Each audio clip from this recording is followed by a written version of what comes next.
शुक्लांबरधरं विष्णुं शशिवर्णं चतुर्भुजं प्रसन्नवदनं ध्यायेत् सर्वविघ्नोपशान्तये। गुरवे सर्वलोकानां विषजे भवरोगिणां निधये सर्वविद्यानां दक्षिणामूर्तये नमः। जन्माद्यस्य यतोऽन्वयादितरतश्चार्थेष्वभिज्ञस्वराड् तेने ब्रह्महृदाय आदिकवये मुह्यन्ति यत्सूरयः। तेजो वारिमृदां यदा विनिमयो यत्र त्रिसर्गो मृषा दाम्ना स्वेन सदा निरस्तकुहकं सत्यं परं धीमहि। धर्मप्रोज्झितकैतवोऽत्र परमो निर्मल्सराणां सतां वेद्यं वास्तवमत्र वस्तु शिवदं तापत्रयोन्मूलनम्। श्रीमद्भागवते महामुनिकृते किं वा परैरीश्वरः सद्यो हृद्यवरुध्यतेऽत्र कृतिभिः शुश्रूषुभिस्तत्क्षणात्। निगमकल्पतरोर्गलितं बलं सुखमुखादमृतद्रवसंयुतं पिबत भागवतं रसमालयं मुहुरहो रसिकाः भुवि भावुकाः। नारायणं नमस्कृत्य नरं चैव नरोत्तमं देवीं सरस्वतीं व्यासं ततो जयमुदीरयेत्। यं प्रव्रजन्तमनुपेतमपेतकृत्यं द्वैपायनो विरहकातर आजुहाव पुत्रेदि तन्मयतया तरवोऽभिनेदुः तं सर्वभूतहृदयं नुनिमानतोऽस्मि। यस्वानुभावमखिलश्रुतिसारमेकम् अध्यात्मदीपमदितितीर्षदां तमोन्दं संसारिणां करुणयाः पुराणगुह्यं तं व्याससूनुम् उपयामि गुरुं मुनीनाम्। मूकं करोति वाचालं पङ्गुं लङ्घयते गिरिं यत्कृपातमहं वन्दे परमानन्दमाधवम्।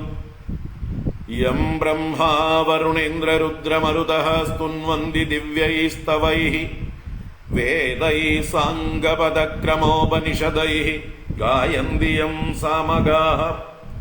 ध्यानावस्थिततद्गतेन मनसा पश्यन्ति यं योगिनो यस्यान्तं न विदुः सुरासुरगणाः देवाय तस्मै नमः।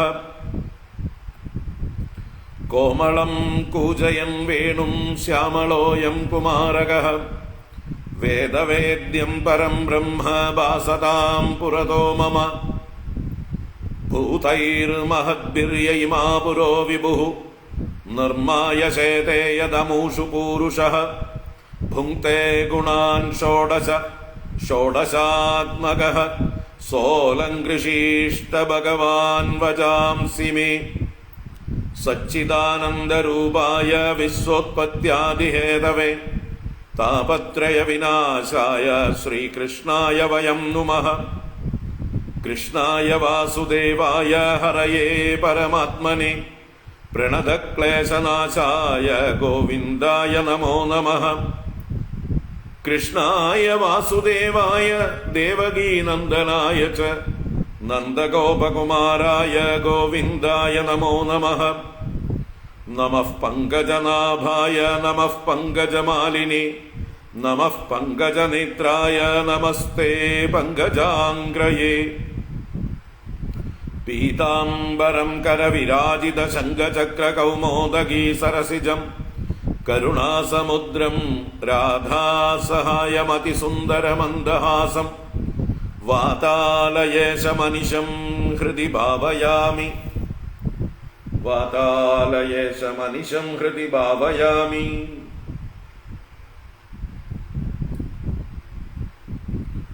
ॐ नमो भगवते वासुदेवाय। ॐ नमो नारायणाय।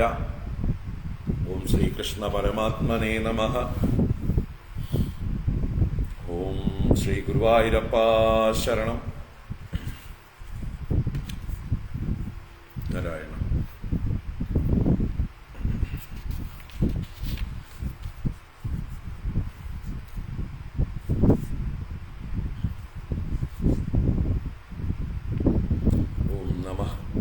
പരമഋഷിഭ്യോ നമഃ. പരമഋഷിഭ്യഃ ഹരി ഓം. എല്ലാവർക്കും നമസ്കാരം. എല്ലാവർക്കും സുപ്രഭാതം, ശുഭദിനം, സുസ്വാഗതം. ഭാഗവത ജ്ഞാനഗംഗയിലേക്ക് ഏവർക്കും സുസ്വാഗതം.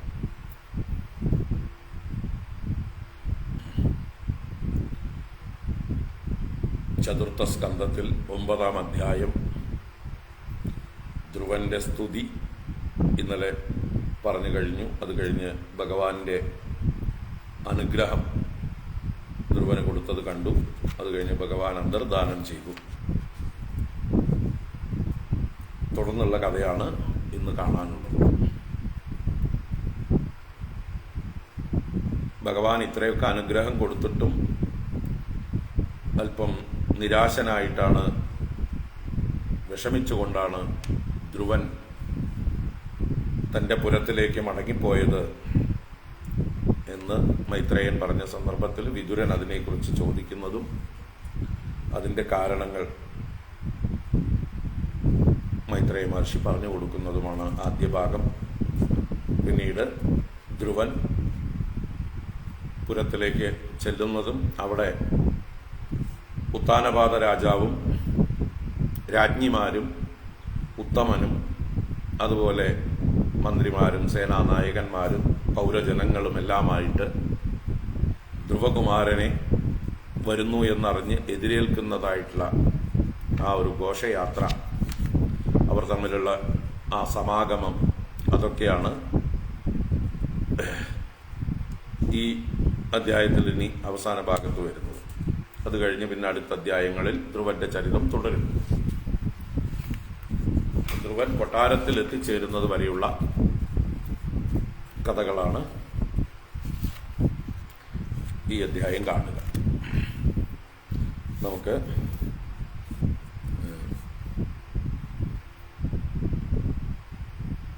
18-ാം ശ്ലോകം മുതൽക്ക് വായിക്കാം. ധ്രുവസ്തുതി പല ദിവസങ്ങളിൽ നമ്മൾ വായിച്ചു കഴിഞ്ഞു. അപ്പോൾ ഇനിയും അത് വായിക്കാൻ നിന്നാൽ സമയം കുറയും. അതുകൊണ്ട് മുഴുവൻ അധ്യായവും വായിക്കാമെന്ന് 18-ാം ശ്ലോകം മുതൽക്ക്. ഓം നമോ ഭഗവതേ വാസുദേവായ. അഥ ശ്രീമദ്ഭാഗവതേ ചതുർത്ഥസ്കന്ധേ 9-മോऽധ്യായഃ. മൈത്രേയ ഉവാച. അഥാഭിഷ്ടുത ഏവം വൈ സൽസങ്കൽപേന ധീമതാ ഭൃത്യാനുരക്തോ ഭഗവാൻ പ്രതിനന്ദ്യേതമബ്രവീത്. ശ്രീഭഗവാനുവാച. വേദാഹം തേ വ്യവസിതം ഹൃദി രാജന്യബാലക തൽപ്രയച്ഛാമി ഭദ്രം തേ ദുരാപമപി സുവ്രത. നാന്യൈരധിഷ്ഠിതം ഭദ്ര യദ്ഭ്രാജിഷ്ണു ധ്രുവക്ഷിതി യത്ര ഗ്രഹക്ഷതാരാണാം ജ്യോതിഷാം ചക്രമാഹിതം. മേഢ്യാം ഗോചക്രവത് സ്ഥാസ്നു പരസ്താത് കൽപ്പവാസിനാം ധർമ്മോഗ്നി കശ്യപ ശുക്രോ മുനയോ യേവ നൗകസഃ. ചരന്തി ദക്ഷിണീകൃത്യ ഭ്രമന്തോയൽ സതാരകാഃ പ്രസ്ഥിതേ തു വനം പിത്രാ ഗത്വാ ഗാം ധർമ്മസംശ്രയഃ. ഷട്ത്രിംശദ്വർഷസാഹസ്രം രക്ഷിതാവ്യാഹതേന്ദ്രിയഃ ത്വൽഭ്രാതര്യുത്തമേ നഷ്ടേ മൃഗയായാം തു തന്മലാഃ. അന്വേഷന്തീവനം മാതാ ദാവാഗ്നിം സാ പ്രവേക്ഷ്യതി. ഇഷ്ട്വാ മാം യജ്ഞഹൃദയം യജ്ഞൈഃ പുഷ്കലദക്ഷിണൈഃ ഭുക്ത്വാ ചേഹാശിഷഃ സത്യാ അന്തേ മാം സംസ്മരിഷ്യസി. തതോ ഗന്ധാസി മത്സ്ഥാനം സർവലോക നമസ്കൃതം ഉപരിഷ്ടാദ് ഋഷിഭ്യസ്ത്വം യതോ നാവർത്തതേ ഗതഃ. മൈത്രേയ ഉവാച. ഇത്യർച്ചിതഃ സ ഭഗവാൻ അതിദിശ്യാത്മനഃ പദം ബാലസ്യ പശ്യതോ ധാമ സ്വം അഗാദ് ഗരുഡധ്വജഃ.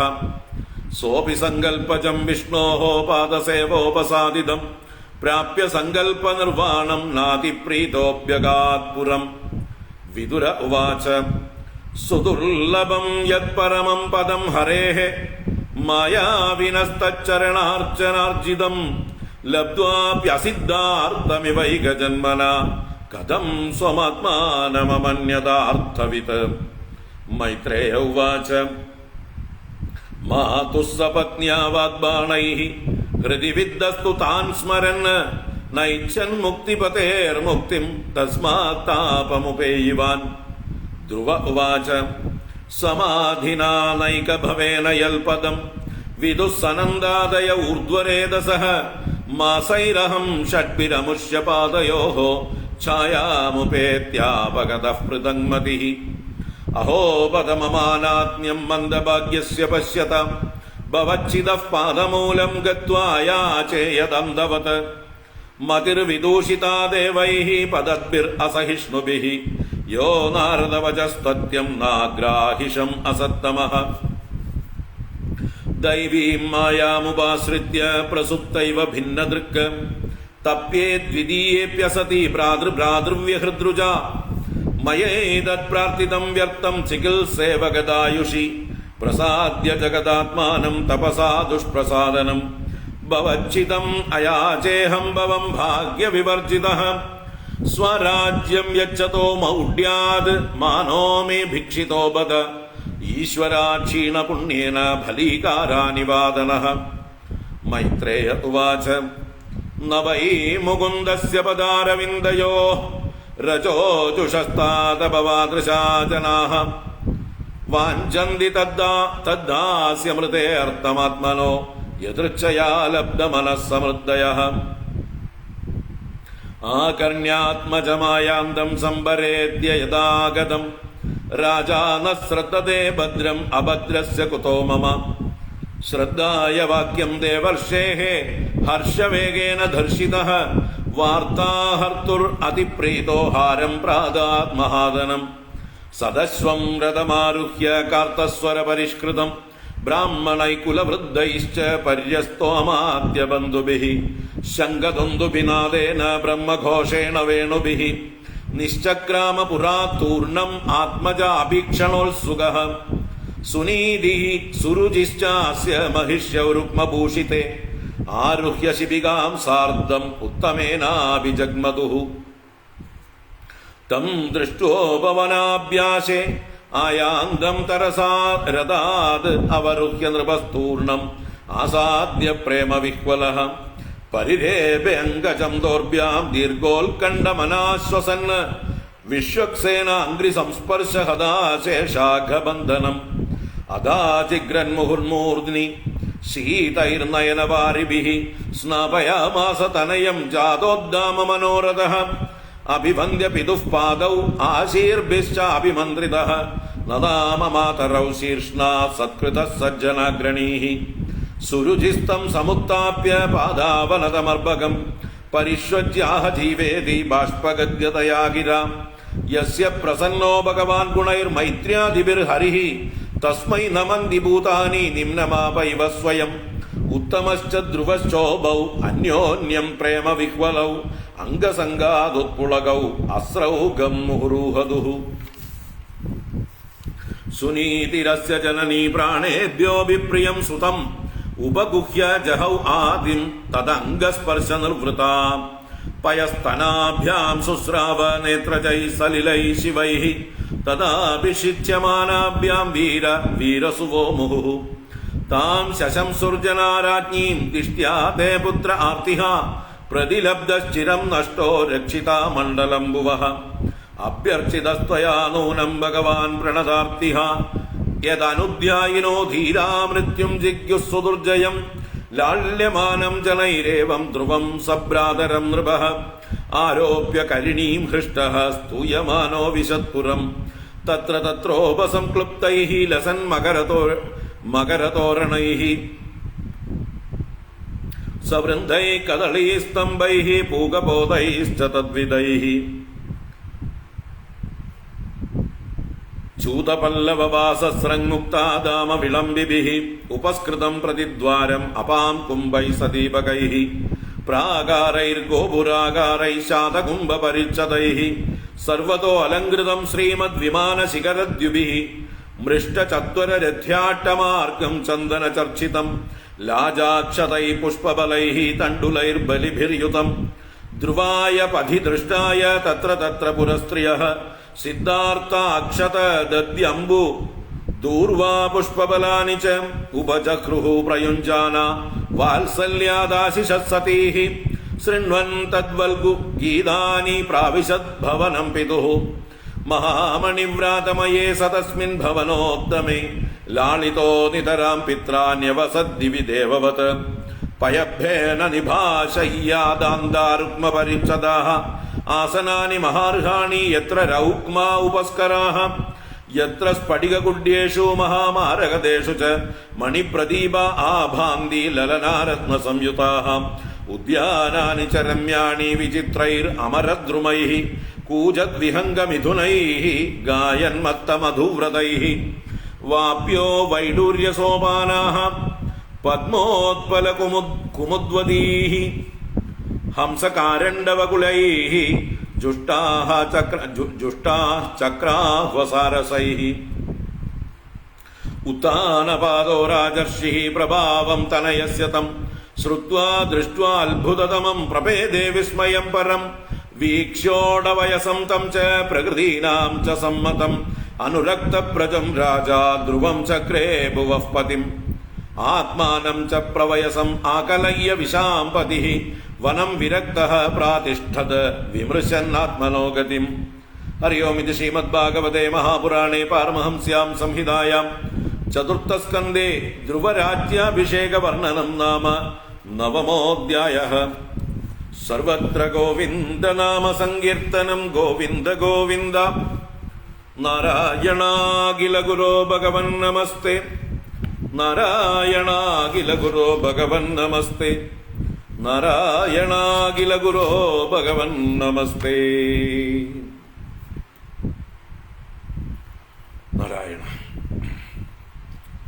ഹരി ഓം. എല്ലാവർക്കും ഒരിക്കൽ കൂടെ സ്വാഗതം. എല്ലാവർക്കും നമസ്കാരം.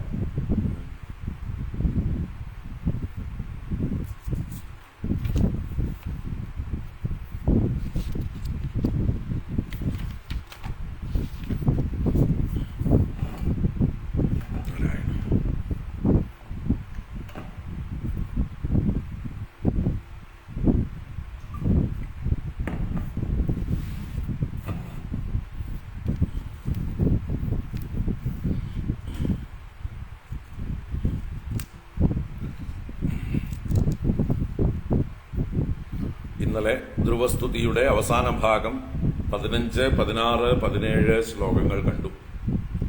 അതിൽ 15-ാം ശ്ലോകത്തിലെ ജീവ ഈശ്വര വ്യത്യാസം പറഞ്ഞു. അതെ, അത് ആശംസിച്ചു. നരസിംഹ ജയന്തി ആശംസകൾ എല്ലാവർക്കും.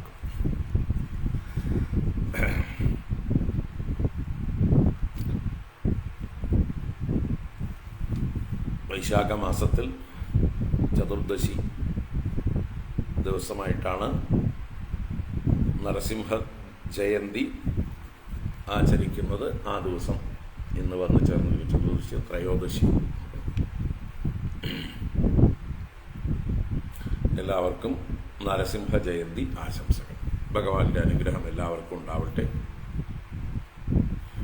എല്ലാ ഭയങ്ങളും എല്ലാവരുടെ ഉള്ളിൽ നിന്നും ആ നരസിംഹ സ്മരണ കൊണ്ട് നീങ്ങട്ടെ.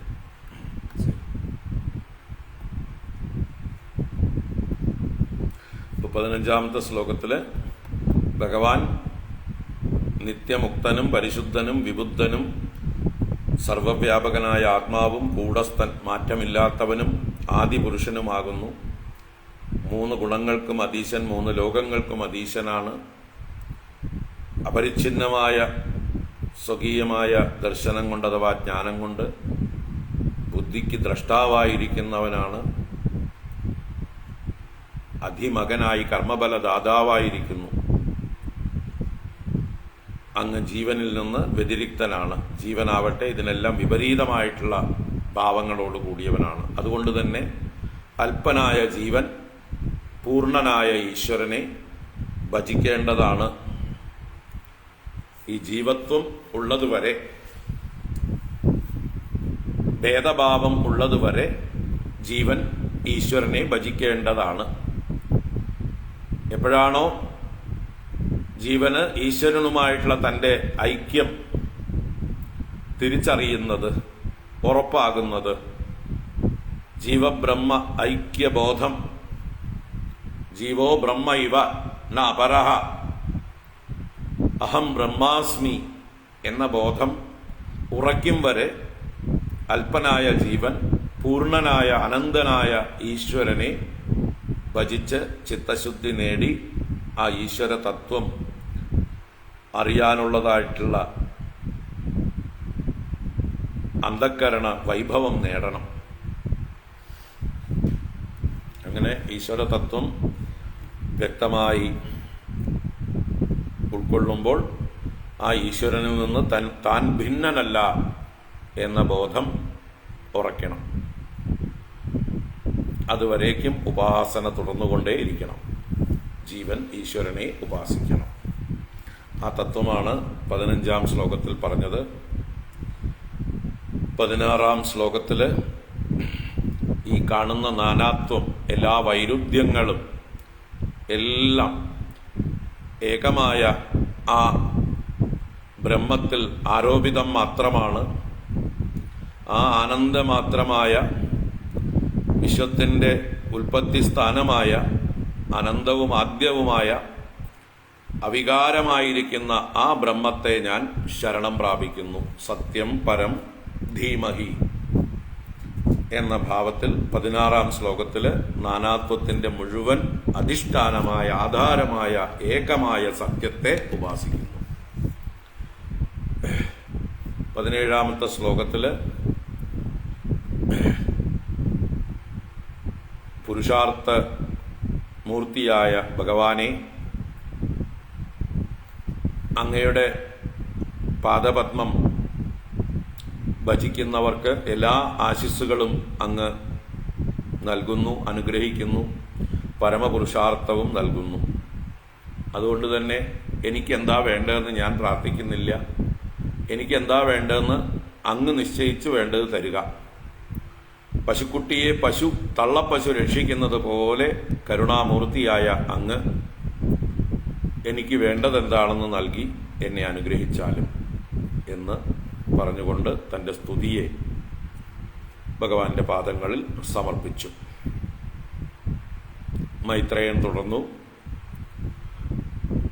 ഇപ്രകാരം ആ ബുദ്ധിമാനും സത്സങ്കൽപ്പനുമായ ധ്രുവനാൽ സ്തുതിക്കപ്പെട്ടവനായ ഭഗവാൻ ഭൃത്യാനുരക്തനായി ആ ഭൃത്യനായ ധ്രുവനെ അഭിനന്ദിച്ചുകൊണ്ട് ഇപ്രകാരം പറഞ്ഞു. പിന്നീട് 19-ാം ശ്ലോകം മുതൽ ഭഗവാന്റെ വാക്കുകളാണ്. ഭഗവാൻ ധ്രുവനെ അഭിസംബോധന ചെയ്ത് അനുഗ്രഹിക്കുന്നു. ഹേ രാജന്യ ബാലക, ക്ഷത്രിയ കുമാര, നിന്റെ ഹൃദയത്തിൽ എന്താണ് നിശ്ചയം എന്ന് ഞാൻ അറിയുന്നു. അതിൻ്റെ അർത്ഥം നിന്റെ ആഗ്രഹം എന്താണെന്ന് ഞാൻ അറിയുന്നു എന്നും, അതുപോലെ നിന്റെ വാസനകൾ എന്താണെന്ന് ഞാൻ അറിയുന്നു. നിനക്ക് എന്തിനാണ് യോഗ്യത എന്ന് ഞാൻ അറിയുന്നു. നിനക്കിപ്പോൾ മോക്ഷത്തിനുള്ള യോഗ്യതയായിട്ടില്ല. നിനക്കിപ്പോൾ വേണ്ടത് അർത്ഥങ്ങളാണ്. നീ അർത്ഥാർത്ഥിയായിട്ടാണ് എന്നെ ഭജിച്ചിരിക്കുന്നത്. അതുകൊണ്ട് നിനക്ക് ആവശ്യമുള്ളത് നിന്റെ വാസനയ്ക്കനുസരിച്ച് ഞാൻ നിന്നെ അനുഗ്രഹിക്കാം. നീ പ്രാർത്ഥിച്ചത് മറ്റുള്ളവർക്ക് ദുരാപമായിട്ടുള്ള കാര്യമാണ്. എങ്കിലും നിന്റെ കഠിന തപസ്സുകൊണ്ട് ഞാൻ പ്രീതനായിരിക്കുന്നു. സുവ്രത തത് പ്രയച്ഛാമി, നിനക്ക് മംഗളം ഭവിക്കട്ടെ. മറ്റുള്ളവർ ഇരിക്കാത്തതായിട്ടുള്ള പ്രകാശപൂർണമായ ധ്രുവക്ഷിതി എന്നറിയപ്പെടുന്ന ഗ്രഹങ്ങൾക്കും നക്ഷത്രങ്ങൾക്കും താരങ്ങൾക്കും എല്ലാ ജ്യോതിശ്ചക്രങ്ങൾക്കുമെല്ലാം കേന്ദ്രമായി ഭവിച്ചിരിക്കുന്ന ഏതൊരു കേന്ദ്രത്തെ ചുറ്റിക്കൊണ്ട് ഈ ഗ്രഹങ്ങളെല്ലാം സഞ്ചരിക്കുന്നുവോ, ഒരു കുറ്റിക്ക് ചുറ്റും പശുക്കൾ കെട്ടിയിട്ടാൽ സഞ്ചരിക്കുന്നത് പോലെ കൽപ്പവാസികൾക്കും ഉപരിയാണ് ആ സ്ഥാനം. കൽപ്പത്തിൽ വസിക്കുന്നവർ കൽപ്പവാസികൾ. മറ്റ് പ്രളയങ്ങളിൽ നശിച്ചു പോകാതെ കൽപ്പാന്തത്തിൽ മാത്രം നശിക്കുന്ന ചിരായുക്കളായിരിക്കുന്ന ആളുകളാണ് കൽപ്പവാസികൾ.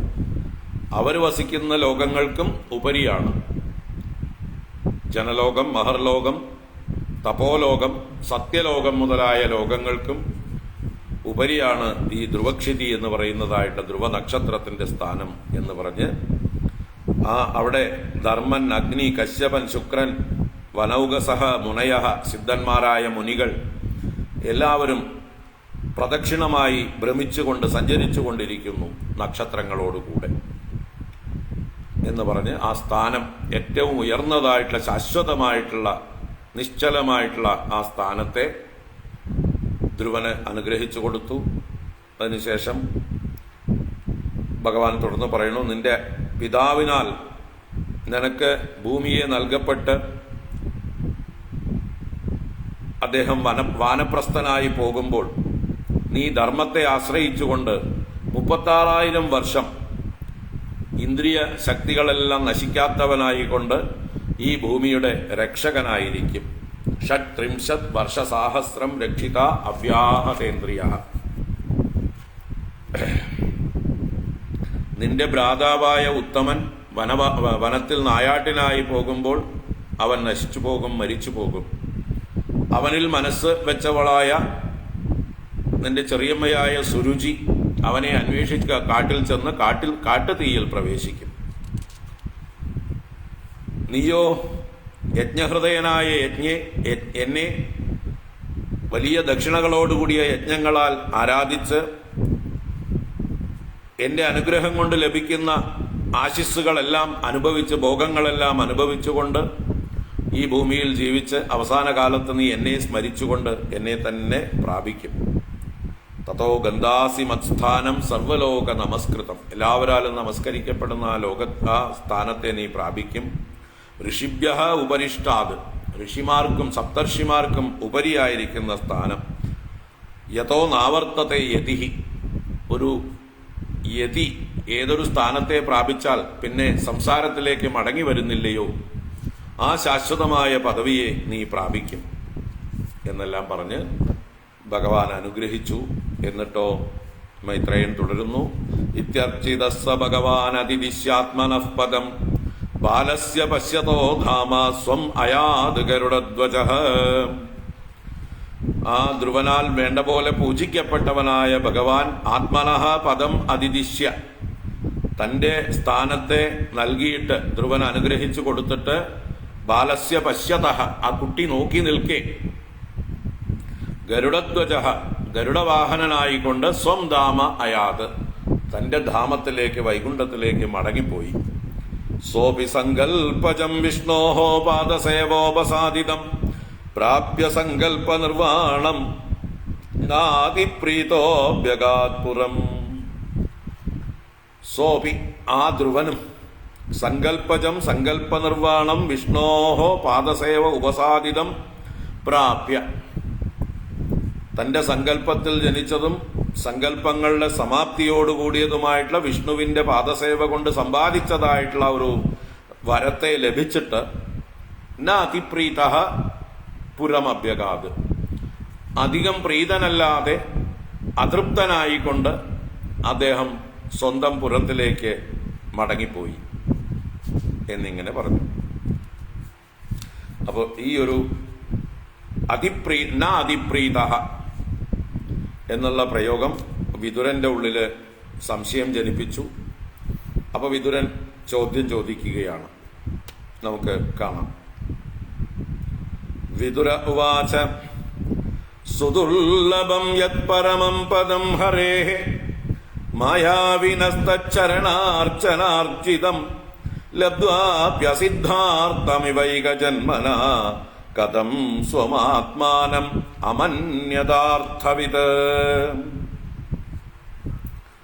സുദുർലഭം യത് പരമം പദം ഹരേഃ മായാവിനസ്തച്ചരണാർച്ചനാർജിതം ലബ്ധ്വാപ്യസിദ്ധാർത്ഥമിവൈക ജന്മനാ കഥം സ്വമാത്മാനം അമന്യതാർത്ഥവിത്. വിതുരൻ മൈത്രേയ മഹർഷിയോട് തന്റെ ഉള്ളിലുണ്ടായ സംശയം ചോദിക്കുകയാണ്.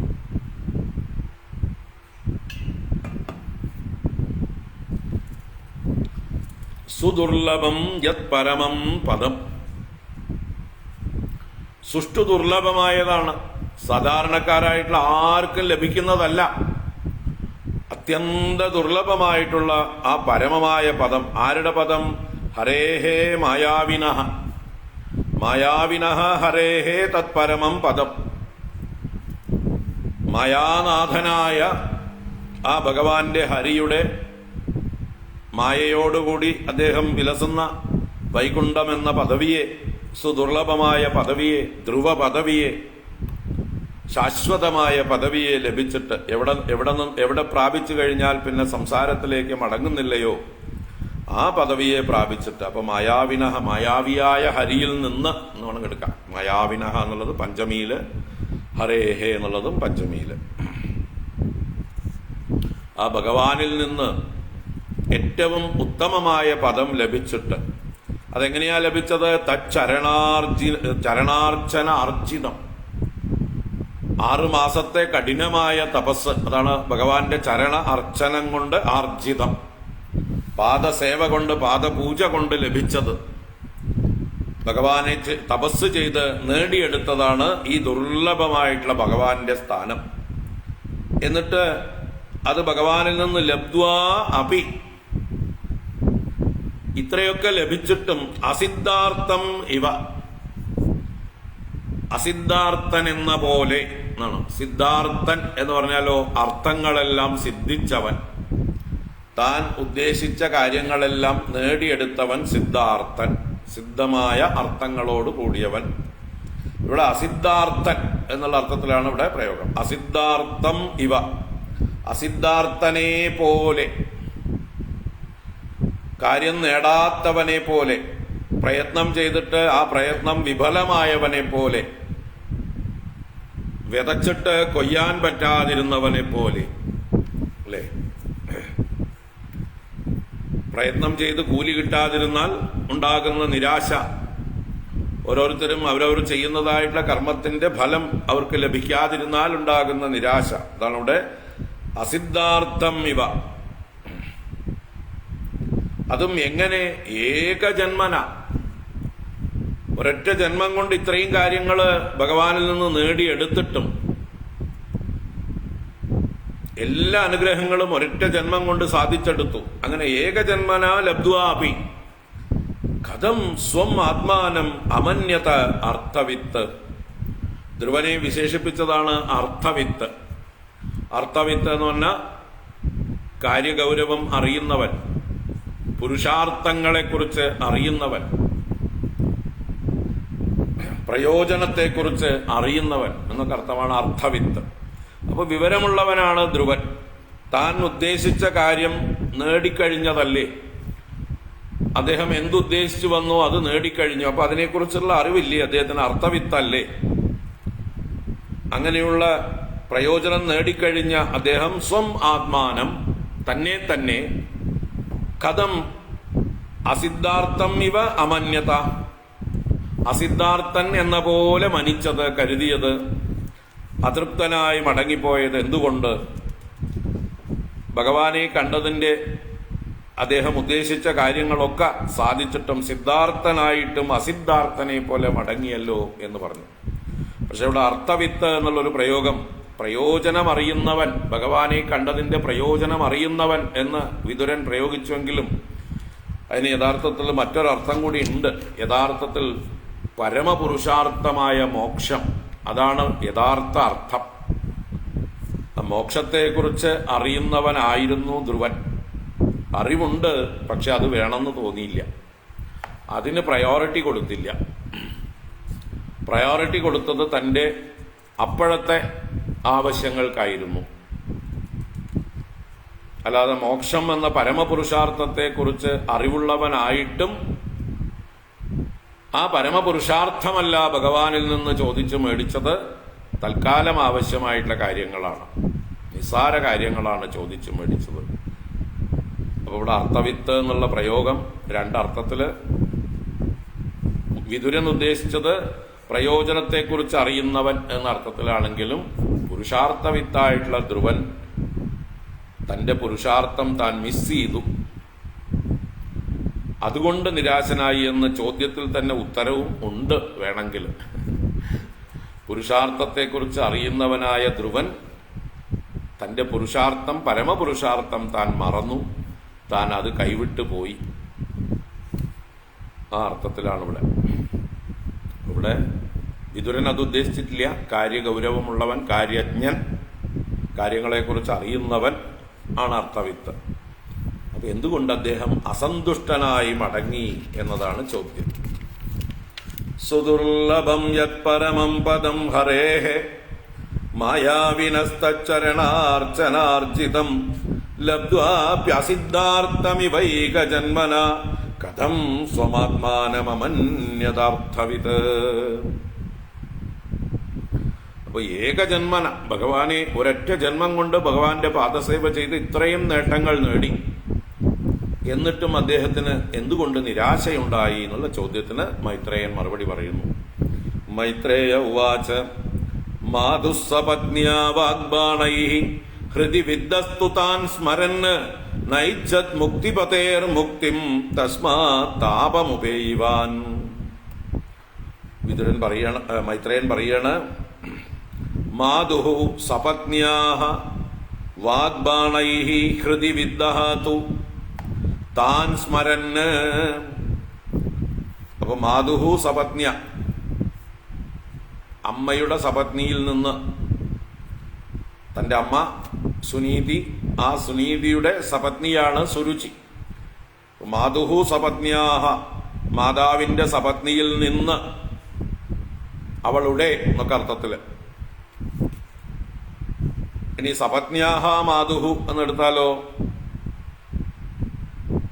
അമ്മയുടെ സപത്നിയായ മാതാവിൽ നിന്ന്, ചെറിയമ്മയിൽ നിന്ന് എന്നുള്ള അർത്ഥത്തിൽ. അതിനേക്കാൾ നല്ലത് മാതാവിന്റെ സപത്നിയിൽ നിന്ന് ഉണ്ടായ വാഗ്ബാണൈഃ ഹൃദി വിദ്ദഃ, വാക്കുകളാകുന്ന ബാണങ്ങളാൽ ഹൃദയത്തിൽ വേധിക്കപ്പെട്ടവനായിട്ട്, മുറിവേൽക്കപ്പെട്ടവനായിട്ട്, ഹൃദയം മുറിക്കപ്പെട്ടവനായിട്ട്, ഹൃദി വിദ്ദഃ താൻ സ്മരൻ, അത് തന്നെ സ്മരിക്കുന്നവനായിട്ട്. ആ ചെറിയമ്മയുടെ വാക്കുകൾ മറക്കാൻ പറ്റിയില്ല, ക്ഷത്രിയ ബാലനായതുകൊണ്ട് അത് തന്നെ ഉള്ളിൽ പ്രതികാര ബുദ്ധിയോടെ അതിനെ തന്നെ സ്മരിച്ചുകൊണ്ട്, താൻ സ്മരന് മുക്തിപദേഹേ മുക്തിം ന ഐച്ഛത്. മുകുന്ദൻ, ഭഗവാൻ മുകുന്ദനാണ്, മോക്ഷദാതാവാണ്, മുക്തിപതിയാണ്, മുക്തിയെ നൽകുന്നവനാണ്. ആ മുക്തിപതിയായ ഭഗവാനിൽ നിന്ന്, അതാണ് മുക്തിപദേഹേ, മുക്തിം ന ഐച്ഛത്, മുക്തിയെ ഇച്ഛിച്ചില്ല, മോക്ഷത്തെ ചോദിച്ചില്ല, മോക്ഷം ചോദിക്കാൻ വിസ്മരിച്ചു പോയി. തന്റെ ആ രജോഗുണം കൊണ്ട്, ചെറിയമ്മയുടെ വാഗ്ബാണങ്ങളാൽ ഹൃദയം മുറിഞ്ഞവനായിട്ട്, ആ ഒരു ഭാവത്തോടുകൂടെ തന്നെ ഭഗവാനെ ഭജിച്ചതുകൊണ്ട് മോക്ഷമല്ല ആഗ്രഹിച്ചത്, തന്റെ സഹോദരനായ ഉത്തമനേക്കാൾ ഉയരത്തിലിരിക്കണം, തന്റെ പൂർവീകരെല്ലാം ഇരുന്നതിനേക്കാൾ ഉയരത്തിലിരിക്കണം, എല്ലാവരേക്കാൾ യശസ്സുണ്ടാവണം തനിക്ക് എന്നുള്ള ഒരു ആ അപമാനത്തിൽ നിന്ന് മുറിവേറ്റ്, അപമാനത്തിന് പ്രതികാരമായി മാനം നേടാനാണ് പോയത്. ഏറ്റവും ഉയർന്ന പദവിയിൽ ഇരുന്നാലാണ് എല്ലാവരാലും മാനിക്കപ്പെടുക, പൂജിക്കപ്പെടുക. അപ്പൊ അപമാനത്തിന്റെ പ്രതിക്രിയയാണ് ഇവിടെ. തന്നെ അപമാനിച്ച എല്ലാവരെയും തന്നെ ബഹുമാനിപ്പിക്കുക, അത് ലോക സ്വഭാവമാണ്, ഒരു സൈക്കോളജിയാണ്.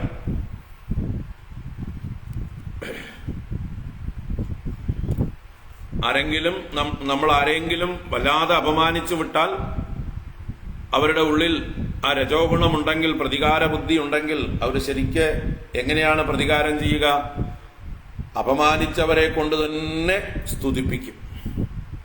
അതാണ് ഏറ്റവും മധുരമായ പ്രതികാരം. അല്ലാതെ അവരെ കൊന്നൊടുക്കുകയല്ല, അവരെ കൊണ്ട് തന്നെ പൂജിപ്പിക്കുക, അവരെ കൊണ്ട് തന്നെ വന്ദിപ്പിക്കുക.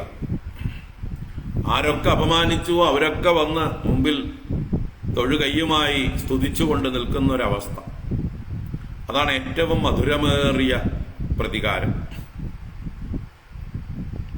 അതാണ് ഇവിടെ ഇദ്ദേഹം ആഗ്രഹിച്ചത്. തന്നെ അപമാനിച്ച എല്ലാവരിൽ നിന്നും, അവരൊക്കെ തന്നെ പൂജിക്കുന്ന, എല്ലാവരാലും പൂജിക്കപ്പെടുന്ന, ലോകം മുഴുവൻ തന്നെ പൂജിക്കുന്ന ഏറ്റവും വലിയ യശസ് നേടാൻ, മാനം നേടാൻ, നഷ്ടപ്പെട്ട മാനം വീണ്ടെടുക്കാൻ, അതാണ് അദ്ദേഹത്തിന്റെ മനസ്സിൽ ഉണ്ടായിട്ടുള്ളത്.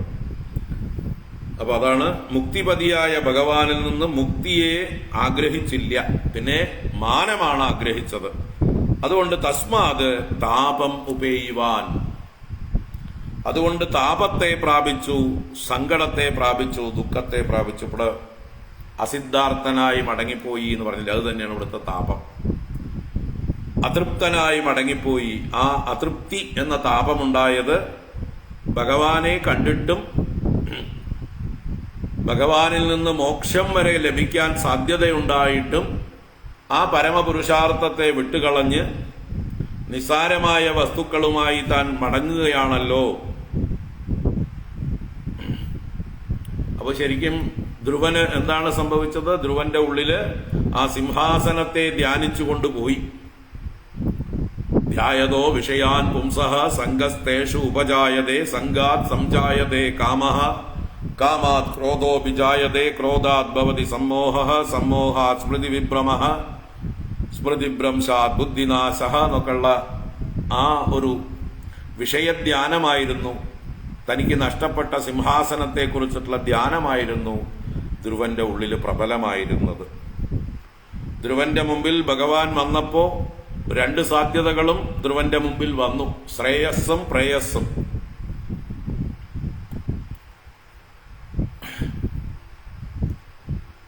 കഠോപനിഷത്തിൽ യമൻ നചികേതസിനോട് പറയുന്നുണ്ട്,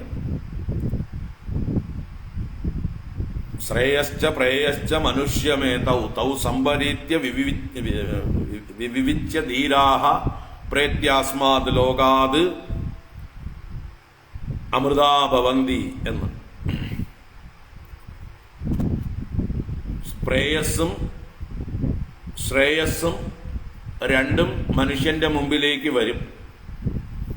ധീരന്മാരായിട്ടുള്ളവർ അവയെ വേർതിരിച്ചറിഞ്ഞ് വിവേചനം ചെയ്ത് ശ്രേയോമാർഗത്തെ തിരഞ്ഞെടുക്കും, എന്നിട്ട് അമൃതന്മാരായി ഭവിക്കും. മൂഢന്മാരായിട്ടുള്ളവരോ പ്രേയോമാർഗം, അതാണ് സുഗമമായിട്ടുള്ള മാർഗം എന്ന് കരുതി ആ പ്രേയോമാർഗത്തിലേക്ക് പോകും. പ്രേയസ് എന്ന് പറഞ്ഞാൽ ഭൗതികമായ സുഖഭോഗങ്ങൾ, ശ്രേയസ് എന്ന് പറഞ്ഞാൽ ആത്യന്തികമായിട്ടുള്ള സ്വാതന്ത്ര്യം. ആത്യന്തികമായ സ്വാതന്ത്ര്യത്തിന്റെ മോക്ഷത്തിന്റെ മാർഗം തെരഞ്ഞെടുക്കുന്നവരാണ് ധീരന്മാർ, ബുദ്ധിമാന്മാർ. ധീരന്മാരെന്നാൽ ബുദ്ധിമാന്മാരാണ്, വളരെ വിവേകബുദ്ധിയുള്ളവർ. ശാശ്വതമായതും നശ്വരമായതും തമ്മിൽ തിരിച്ചറിയാൻ കഴിയണം. മൂല്യമേറിയതും മൂല്യമില്ലാത്തതും തമ്മിൽ തിരിച്ചറിയാൻ കഴിയണം. കാക്കപ്പൊന്നും യഥാർത്ഥ പൊന്നും തമ്മിൽ തിരിച്ചറിയാൻ കഴിയണം. അതുപോലെയാണ് ഇവിടെ മോക്ഷവും ഭൗതികമായ നേട്ടങ്ങളും തമ്മിൽ വകതിരിവുണ്ടായിരുന്നുവെങ്കിൽ മോക്ഷദാതാവായ ഭഗവാൻ തന്റെ മുമ്പിൽ വന്നിരിക്കുമ്പോൾ ആ ഭഗവാനോട് മോക്ഷമേ പ്രാർത്ഥിക്കാമായിരുന്നു. പക്ഷേ അദ്ദേഹത്തിന്റെ മനസ്സ് മുഴുവൻ രജോ ഗുണം കൊണ്ട് കലുഷിതമായതുകൊണ്ട്, അദ്ദേഹത്തിന്റെ ബുദ്ധി കെട്ടുപോയതുകൊണ്ട് അദ്ദേഹത്തിന് മോക്ഷത്തെക്കുറിച്ച് ചിന്തിക്കാൻ സാധിച്ചില്ല. നിസാരമായ ഭോഗങ്ങളെക്കുറിച്ചാണ് അദ്ദേഹം ചിന്തിച്ചത്. അതാണ് ഇവിടെ മുക്തിപതിയായ ഭഗവാനിൽ നിന്ന് മുക്തിയെ ചോദിച്ചില്ല. മാതുസ്സപത്ന്യാ വാഗ്ബാണൈഹി ഹൃദി വിദ്ദസ്തു താൻ സ്മരൻ നൈച്ഛത് മുക്തിപതേർമുക്തിം തസ്മാത് താപമുപേയുവാൻ. തുടർന്ന് മൈത്രേയൻ ആ ധ്രുവൻ സ്വയം കരുതിയ കാര്യങ്ങൾ, ആത്മഗതമായി പറഞ്ഞ കാര്യങ്ങളെ പറയുകയാണ്. ധ്രുവൻ തന്നോട് തന്നെ പറഞ്ഞതാണിതെല്ലാം. ധ്രുവ ഉവാച. അപ്പൊ ധ്രുവന്റെ പശ്ചാത്താപമാണ് മടങ്ങിപ്പോകുമ്പോൾ. അത് ഋഷിയായ മൈത്രേയൻ കണ്ട് ഇവിടെ വിതുരനോട് പറഞ്ഞു കൊടുക്കുകയാണ്. ധ്രുവ ഉവാച സമാധിനാനൈക ഭവേന യൽപദം വിദുസ്സനന്ദാദയ ഊർധ്വരേതസഃ മാസൈരഹം ഷഡ്ഭിരമുഷ്യ പാദയോഃ ഛായാമുപേത്യ അപഗതഃ പൃഥങ്മതിഃ. ആദ്യത്തെ ശ്ലോകം. സമാധിനാനൈക ഭവേന യൽപദം വിദു സനന്ദാദയ ഊർധ്വരേതസഃ. സനന്ദാദയഃ ഊർധ്വരേതസഃ. സനന്ദാദികൾ, സനകൻ, സനന്ദൻ, സനാതനൻ, സനൽകുമാരൻ മുതലായവരും അതുപോലെയുള്ള നൈഷ്ഠിക ബ്രഹ്മചാരിമാരുമായിരിക്കുന്ന പൂർണ്ണ വിരക്തന്മാരായിരിക്കുന്നവർ അതാണ് സനന്ദാദയ ഊർധ്വരേതസ, അവരുടെ രേതസ് അധോഭാഗത്തേക്ക് പതിക്കുന്നില്ല, മുകളിലേക്ക് ഊർധ്വമായി കയറുന്നു. രേതസ് പാഴായി പോകാത്തവർ, അങ്ങനെയുള്ളവർ ഊർധ്വരേതസ്സുകളായ സനന്ദാദികൾ നൈകഭവേന സമാധിന യൽ പദം വിദുഹു. നൈകഭവം, ഏകഭവം എന്ന് പറഞ്ഞാൽ ഒരിക്കൽ ഭവിച്ചത്, നൈകഭവം പല പ്രാവശ്യമായി ഭവിച്ചത് എന്ന് പറഞ്ഞാലോ പല ജന്മം എന്നർത്ഥമാണ്. അപ്പൊ പല ജന്മങ്ങളാൽ, അനേക ജന്മങ്ങൾ കൊണ്ടാണ് സമാധിന, വലിയ തപസ് സമാധിയെല്ലാം അഭ്യസിച്ച് യൽ പദം വിദുഹു, ഏതൊരുവന്റെ പാദത്തെ, ഏതൊരുവന്റെ സ്ഥാനത്തെ അറിയുന്നുവോ. അപ്പൊ സനകാദികളെ പോലെയുള്ള ഊർധ്വരേതസ്സുകളായ മഹാത്മാക്കൾ പോലും, പൂർണ്ണ വൈരാഗികളായിട്ടുള്ള മഹാത്മാക്കൾ പോലും എത്രയോ ജന്മങ്ങൾ തപസ് ചെയ്തിട്ടാണ് ആ ഭഗവാനെ കാണുന്നത്, ഭഗവാന്റെ അടുത്ത് എത്തുന്നത്. എന്നാൽ ഈ ഞാനാകട്ടെ മാസൈഹി അഹം ഷഡ്ഭിഹി, ഷഡ്ഭിഹി മാസൈഹി, 6 മാസങ്ങളെ കൊണ്ട് ഈ ഉള്ളവൻ അഹം അമുഷ്യ പാദയോഹോ ഛായാമുപേത്യ, അമുഷ്യ അവന്റെ, ആ ഭഗവാന്റെ പാദയോഹോ ഛായാം, പാദങ്ങളുടെ നിഴലിനെ, ഛായയെ, ആശ്രയഭാവത്തെ, ഉപേത്യ പ്രാപിച്ചിട്ട്, ഇപ്പൊ ഭഗവാന്റെ പാദഛായയെ പ്രാപിച്ചിട്ട് അപഗതഃ പൃഥങ്മതിഹി, പൃഥങ്മതിഹി ഭേദബുദ്ധിയായ ഞാൻ, നാനാത്വ പ്രപഞ്ചത്തിൽ സത്യത്വ ബുദ്ധിയോടുകൂടി, ഭ്രമത്തോടുകൂടി, ഓരോ വിഷയങ്ങളിലുള്ള കൊതിയോടുകൂടെ പൃഥങ്മതിയായി ഞാൻ അപഗതഃ, എനിക്ക് ച്യുതി സംഭവിച്ചു, ഞാൻ അതിൽ നിന്ന് അപഗമിച്ചവനായി, മടങ്ങിയവനായി, നിവൃത്തനായി. എന്നാൽ ഭഗവാന്റെ പാദത്തെ പ്രാപിച്ചിട്ടും അവിടെ നിന്ന് കിട്ടേണ്ടത് കിട്ടാതെ ഞാൻ നിസ്സാരനായി ഇതാ മടങ്ങുകയാണ്.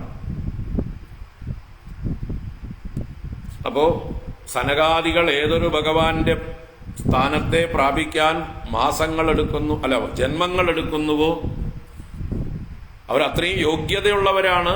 അത്രയും യോഗ്യതയുള്ളവർ ജന്മങ്ങളെടുത്ത് ഭഗവാനെ കാണാൻ ശ്രമിക്കുമ്പോൾ 6 മാസം കൊണ്ട് ഭഗവാന്റെ പാദത്തിൽ എത്തിയിട്ട്, ആ ഛായയിൽ എത്തിയിട്ട് അതിന്റെ പ്രയോജനം നേടാൻ എനിക്ക് സാധിച്ചില്ലല്ലോ, ഞാൻ ആ ദർശനം വ്യർത്ഥമാക്കി കളഞ്ഞല്ലോ. പൃഥങ്മതിഹി, ഭേദബുദ്ധിയായതുകൊണ്ടല്ലേ എനിക്കിത് സംഭവിച്ചത്, ഈ നാനാത്വ വിഷയങ്ങളിലുള്ള ഭ്രമമല്ലേ, എന്റെ സഹോദരനോടുള്ള മത്സരമല്ലേ, എന്റെ ചെറിയമ്മയോടുള്ള പ്രതികാരമല്ലേ, ഇവരിലൊക്കെ ഭേദബുദ്ധി കണ്ടതല്ലേ എനിക്കിപ്പോ നഷ്ടപ്പെടാൻ കാരണമായത് എന്നിങ്ങനെ സ്വയം പശ്ചാത്തപിക്കുകയാണ്. തുടർന്ന് പറയുന്നു, അഹോപദമമാനാത്മ്യം മന്ദഭാഗ്യസ്യ പശ്യത ഭവച്ഛിദഃ പാദമൂലം ഗത്വായാചേയദന്തവത്. സ്വയം തന്നെ പറയണ, അഹോ ബദ മമ അനാത്മ്യം മന്ദഭാഗ്യസ്യ പശ്യത. എല്ലാവരോടും പറയും പോലെ, യൂയം പശ്യത, നിങ്ങൾ കാണിൻ ഈ മൂടന്റെ അബദ്ധം പറ്റിയത് എന്നാണ്. അഹോ കഷ്ടം തന്നെ, ബദ ആശ്ചര്യം എന്നും പറയാ, കഷ്ടം എന്നും പറയാ, എന്താ പറയാ ഞാൻ, മമ അനാത്മ്യം, എങ്ങനെയുള്ള മമ, മന്ദഭാഗ്യസ്യ മമ അനാത്മ്യം, ഭാഗ്യം മന്ദീഭവിച്ചവൻ, ഭാഗ്യം കുറഞ്ഞവൻ, ഭാഗ്യഹീനനായ മമ അനാത്മ്യം, എന്റെ അവിവേകം, എന്റെ ബുദ്ധിരാഹിത്യം, എന്റെ വിവരക്കേട്, പശ്യത നിങ്ങൾ കാണുവിൻ, കഷ്ടം തന്നെ. ആ ഭവച്ഛിതഃ പാദമൂലം ഗത്വ, ഭവച്ഛിതഃ, ഭവച്ചിത്ത് എന്നുള്ളത് പ്രഥമ, ഭവത്തെ ഛേദിക്കുന്നവൻ, സംസാരത്തെ മുറിച്ചു കളയുന്നവൻ, മോക്ഷം നൽകി സംസാര ദുഃഖങ്ങളെ എന്നേക്കുമായി മുറിച്ചു കളയുന്നവൻ ഭഗവാൻ. ഭവച്ചിത്ത്, ഭവച്ഛേദി എന്നൊക്കെ പറയാം. ആ ഭവച്ചിത്തിന്റെ എന്ന് പറയാൻ ഷഷ്ടിയാണ് ഭവച്ഛിതഃ. ആ ഭവച്ഛേദിയായ ഭഗവാന്റെ, സംസാരനാശകനായ ഭഗവാന്റെ പാദമൂലം ഗത്വ, ആ പാദമൂലത്തിലെത്തിയിട്ട് അയാചേ, അഹം അയാചേ, ഞാൻ യാചിച്ചു. എന്താ യാചിച്ചത്? യത് അന്തവത്, അന്തത്തോടു കൂടിയത് എന്ന് വെച്ചാൽ പെട്ടെന്ന് നശിക്കുന്നത്, നശ്വരമായ കാര്യങ്ങളെയാണ് ഞാൻ ആഗ്രഹിച്ചത്. ഭഗവാൻ സംസാര ദുഃഖങ്ങളെ മുഴുവൻ എന്നേക്കുമായി നശിപ്പിക്കുന്നവനാണ്. അവന്റെ പാദമൂലത്തെ പ്രാപിച്ചിട്ട് ഞാൻ യാചിച്ചത് നിസ്സാര വസ്തുക്കൾ, അന്തവത്തായ വസ്തുക്കൾ. ഭഗവാൻ ഗീതയിൽ പറയും, ഓരോരുത്തരും മറ്റ് ദേവന്മാരെയൊക്കെ ഭജിച്ച് അവർക്ക് കിട്ടുന്നതായിട്ടുള്ള ഫലം അന്തവത്തുക്കളാണ്. അന്തവത്തു ഫലം തേഷാം തദ്ഭവത്യൽപമേധസാം ദേവാൻ ദേവയജോ യാന്തി മദ്ഭക്താ യാന്തി മാമപി.